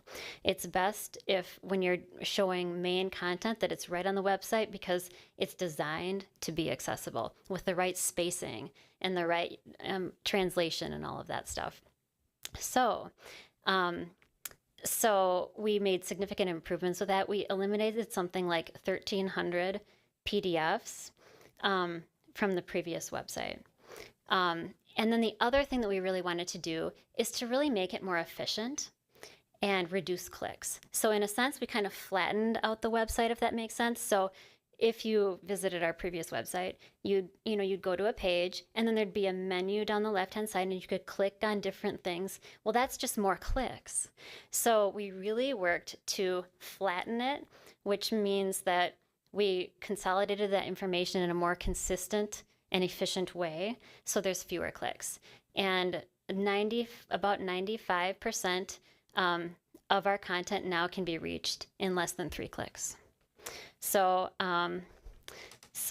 it's been a success. We also embedded a feedback system. So you can go to the bottom. We promoted this when we rolled it out, that you can please give it, because we want feedback on this. We honestly got very little feedback, which I consider to be good news, because you usually hear when something isn't working and where something isn't going well. But the feedback that we have gotten has been overwhelmingly positive. So the next thing to highlight is social media. And again, you can have access to the full plan that we have to execute this program. But the results have been really great this year. Increased followers by 9%. You can see the number there. Our page visits increased. Our average monthly reach was 44,800, which is really great. You want your reach to be about 5 times more, like a decent reach is 5 times more than your followers, and that exceeds that, so we're doing well. And when you look at our metrics, we have increased the reach. It's more than increased by 80% compared to last year.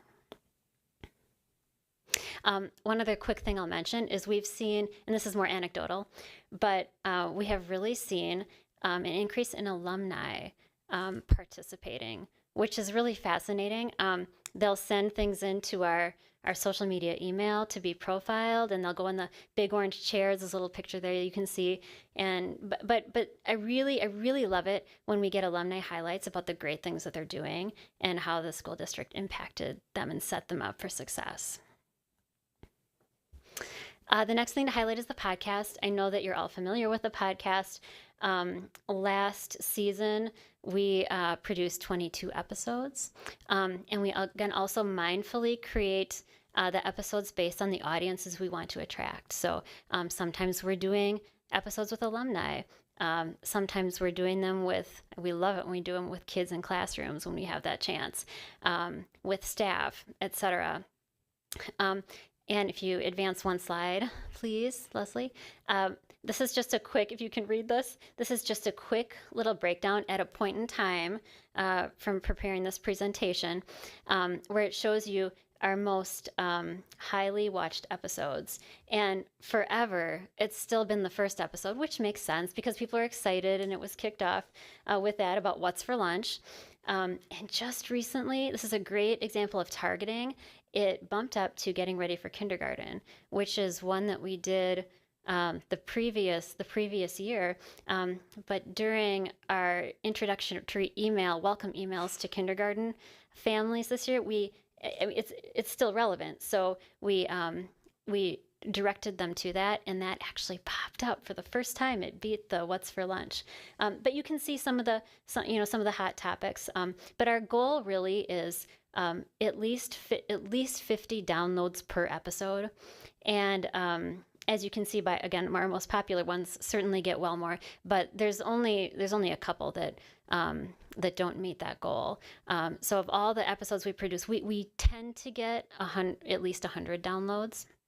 And then you can see too, what's really fascinating is when you look at the location of where people are listening from, you'll notice a little uptick. We have a little following in Germany because of the exchange. And when those German students were here for the exchange, we did a little podcast with them.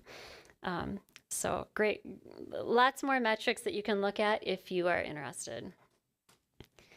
And then highlighting engagement opportunities where we really have the opportunity to go back and forth with people. And again, the schools are engaging with people and teachers are engaging with people, educators are at the school level all the time. This is really much from the district level.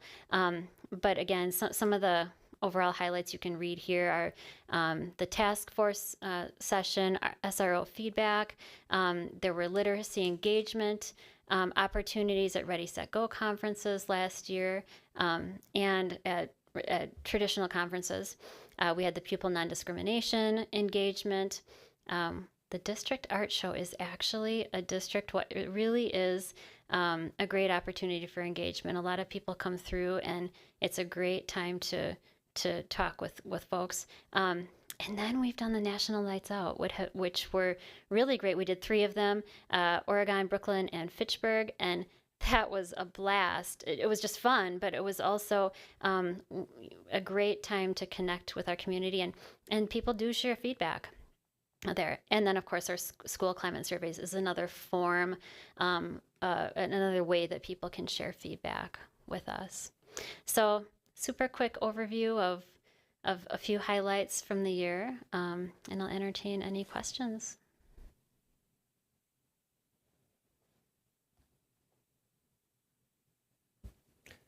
Erica, the 80% increase in the social media number was, I mean, that's striking. What's driving that, or what do you think is driving that? I mean, are you strategically targeting an increase to that number, or is it just a result of all of the good work that you're doing? Well, the whole plan is a strategic plan, because I would say that we have very specific goals for social media. So we're not posting. We don't post a lot of just pure announcements that people might just scroll through and not be super interested. And the reason for that is because we want the content to be as relevant as possible. And the more relevant content that people see, the longer they look at it, and then the more likely it is to appear in their feed. And so we really stay focused on our goals, which are showcasing great student learning, trying to engage, our audiences, which are alumni, staff, students, and celebrate the great things going on in our schools. So I have a comparison. I didn't put it in here, and I had to go back a long time to find it. But back when it was during COVID actually, and we had we were offering free lunch or something, or a drive-up lunch was one of those opportunities. And we didn't have a picture of it. I mean, there weren't pictures during COVID, right? We just had this announcement, and we put it up, and engagement was so-so. And not only that, we were hearing, like, no one's coming to lunch.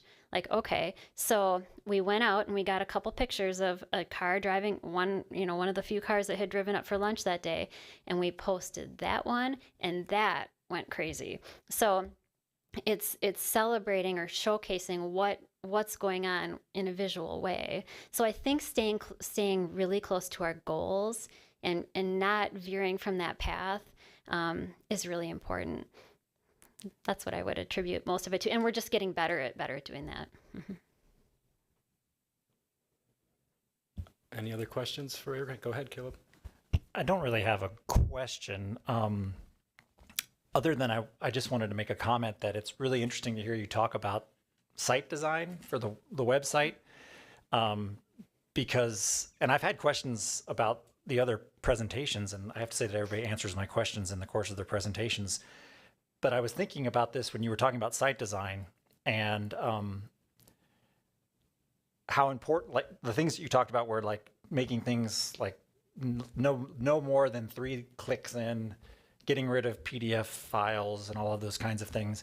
Because I don't know if any of you ever look at university websites, but university websites are often, I can't find anything on a university website.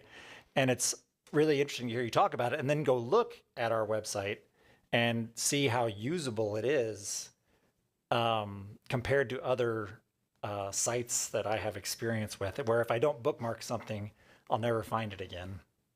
That's not the case with our site. And so it's just interesting to hear you talk about it and see how much thought and effort is put into doing these things. And the reward or the payout that we get for it is pretty phenomenal. And I just wanted to make that comment. Thank you.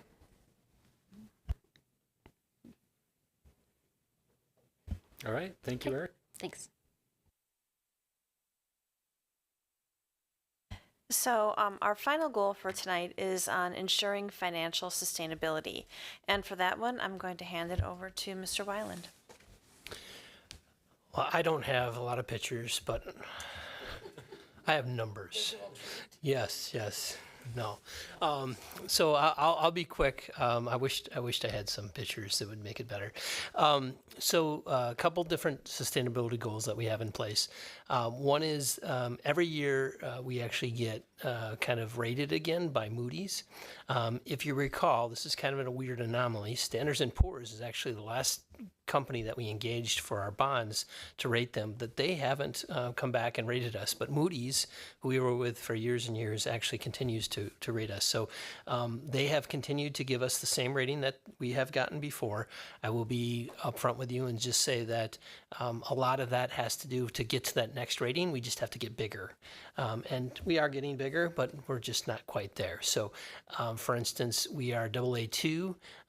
Middleton just crossed the AAA rating, I think this last year. So it gives you kind of an idea how much bigger we have to get. They're close to twice our size, a little bit less, I think. So it just gives you a feel for that. That fund balance, though, is an indicator. And one of the things, we do have a fairly decent sized debt load. That was also one of the reasons why I wanted to defease some debt, is to kind of lower that number a little bit, because one of the reasons we actually left Moody's is their metrics, according to our financial planner, put us closer to maybe a downgrade just because of the size of our debt load that we went when we built Forest Edge compared to Standards & Poor's.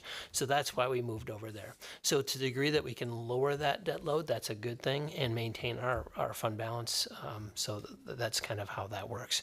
But I felt that it was important to have that outside rating that is doing that process anyhow, and actually does save our taxpayers money, because that higher that rating, the lower our interest rate is on our debt.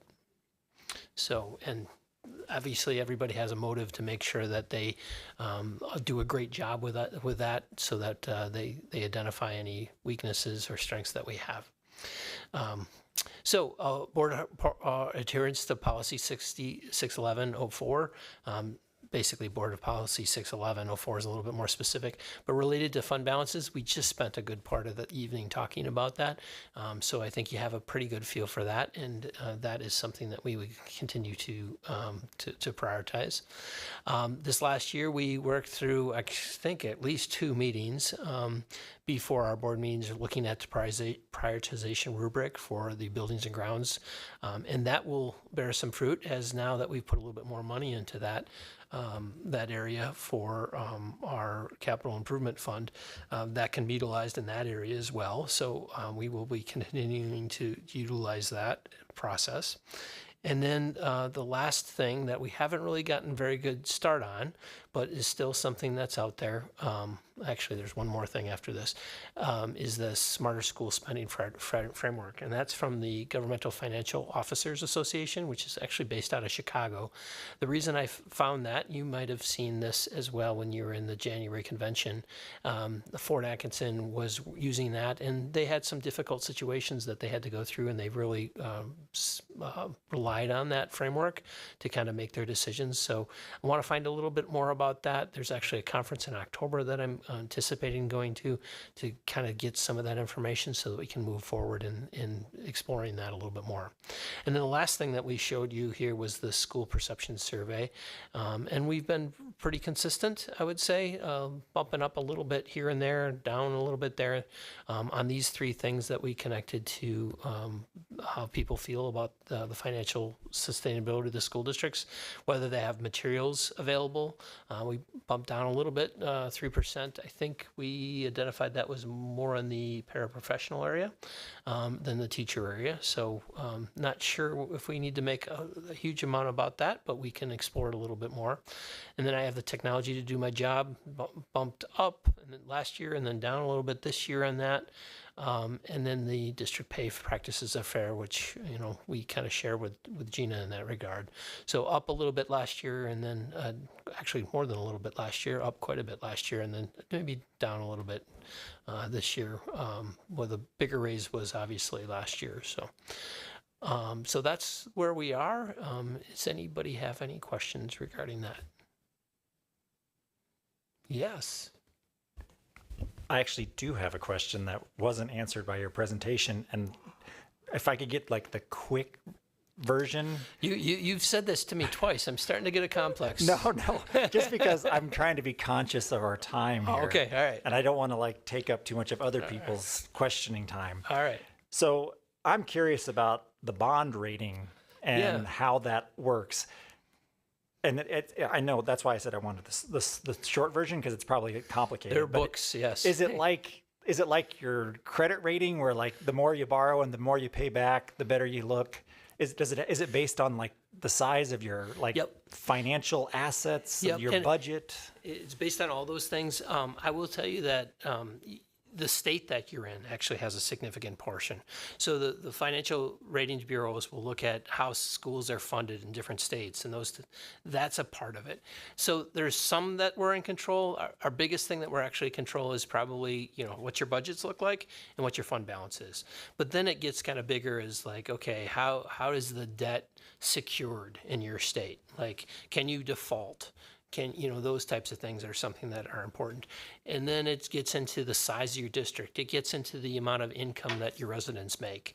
All those different things. There's actually, if you're interested in it, when we go out to referendum, or actually sell the bonds if we're successful at referendum, it's called the official statement.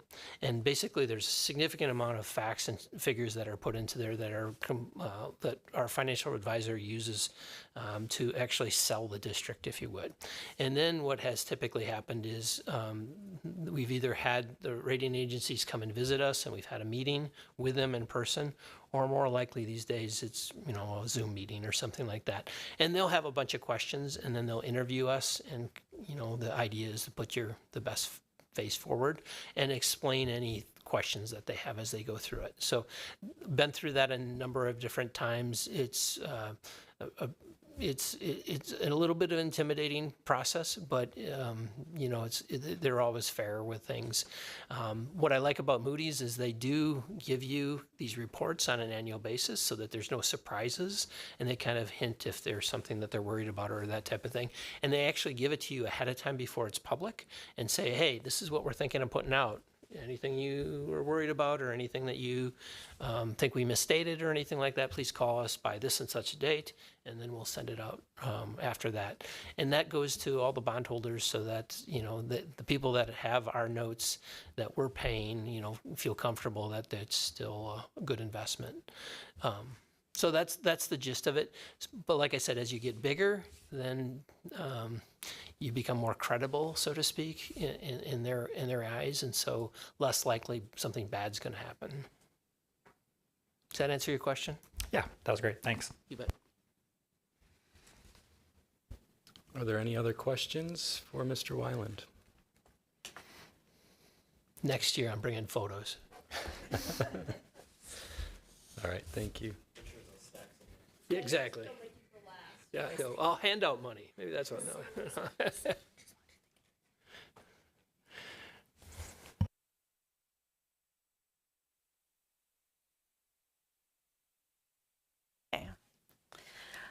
All right, we'll wrap up with the superintendent's report, and I want to thank my colleagues for working very hard on our focused goals this year, and you can see that it is certainly paying off with what they're able to show you this evening. So for the superintendent's report, we have to start the way we started the way we ended our first week back together as a staff. And that is sort of like an old-fashioned pep assembly.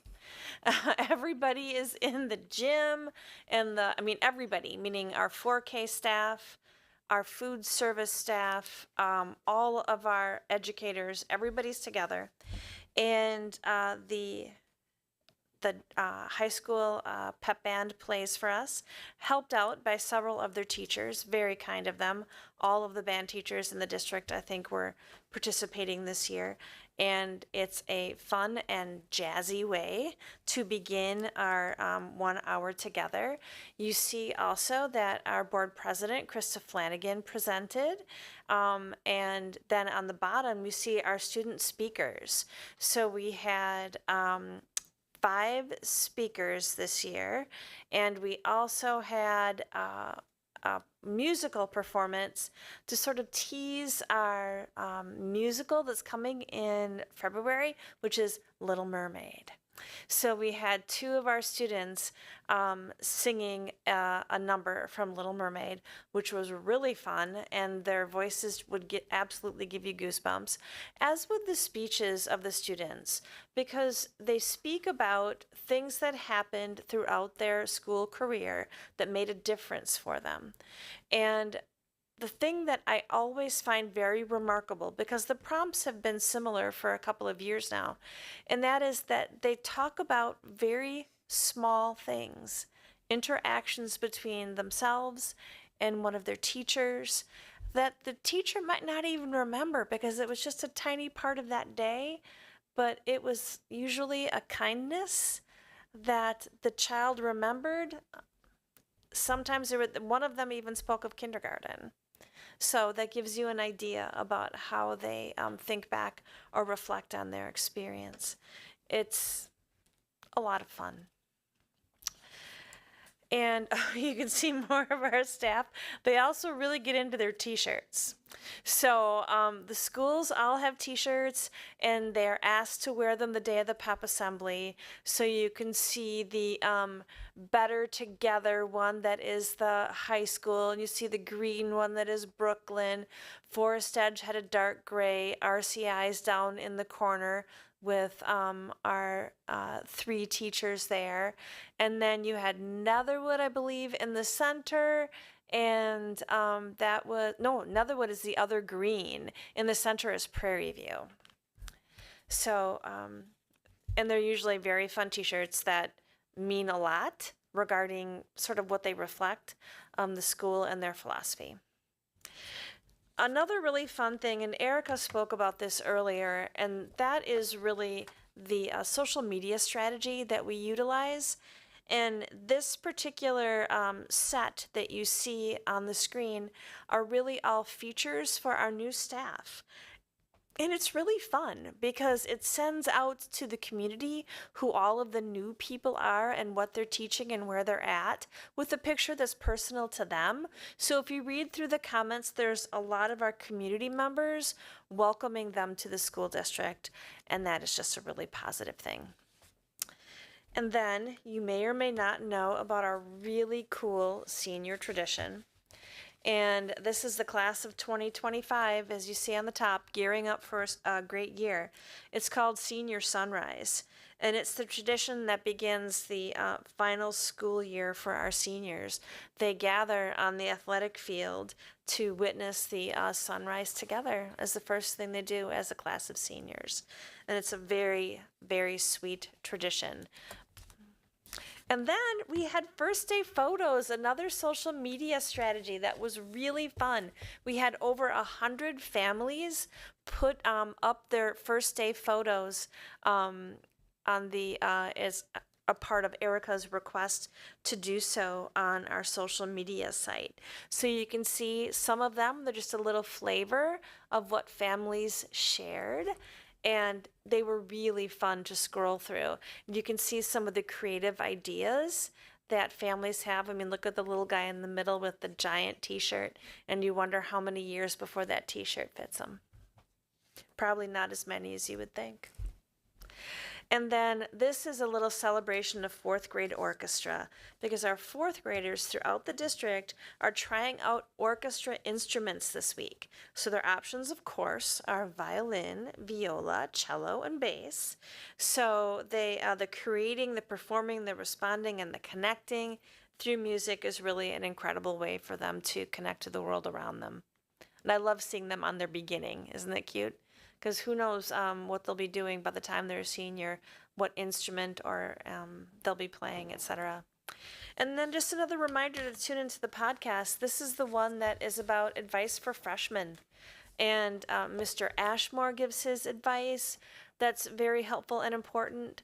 But when our senior and sophomore give advice, I think that's something that a lot of freshmen would actually listen to. So anybody out there who's listening to this right now, I encourage you to share it or listen to it with your freshmen, because they might find something that's helpful to them. And that's it for this evening. All right. Thank you, Dr. Bergstrom. Next future agenda, we have our annual meeting on September 23rd, so 2 weeks from tonight. And I believe, will that be held in the cafeteria downstairs? Do we know yet? Actually, it'll probably be here. Be up here. Okay, that will be up here in the Innovation Center. And then last this evening, we have closing and checkout. So does anyone will go around the table, starting with Mary. Anything for checkout? Leslie? Caleb? Anna? Nothing from you. All right. Well, I have a couple items. I just wanted to comment on the all-staff welcome that we saw photos of. I had the opportunity to attend that, and I would highly encourage you in future years, if you can break away from your day job for an hour or an hour and a half. It's just a highly energizing event, and it's a great reminder of why we do this. Why we do this work, and it's just very inspiring to see our staff. And in this year, we got to hear some very inspiring student speakers as well. So it was a really enjoyable day. And then lastly, I just want to take time to commend and thank our district office staff tonight. We heard a lot from them, and I'll start with Mr. Weiland with the budget. With the budget presentation. You know, Andy does a great job leading us through the complexity of school finance. And as we notice some other districts in the state that were mentioned that are, having some challenges, and we've been able to avoid that and have really been able to be very strategic in how we manage our fiscal resources, and that's really due to Andy's guidance.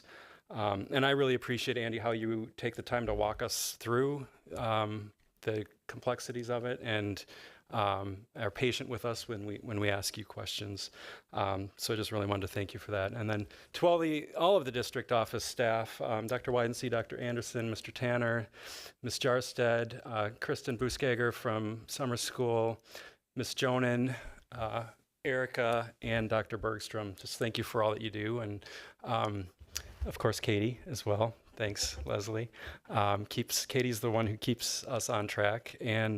But you all make sitting in this seat much easier and much more enjoyable. So I really wanted to thank you for that. And with that, I would entertain a motion. I'll make that motion to adjourn. Motion to adjourn by Mary. Is there a second? All those in favor say aye. Aye. Motion carries 5-0. Meeting adjourned.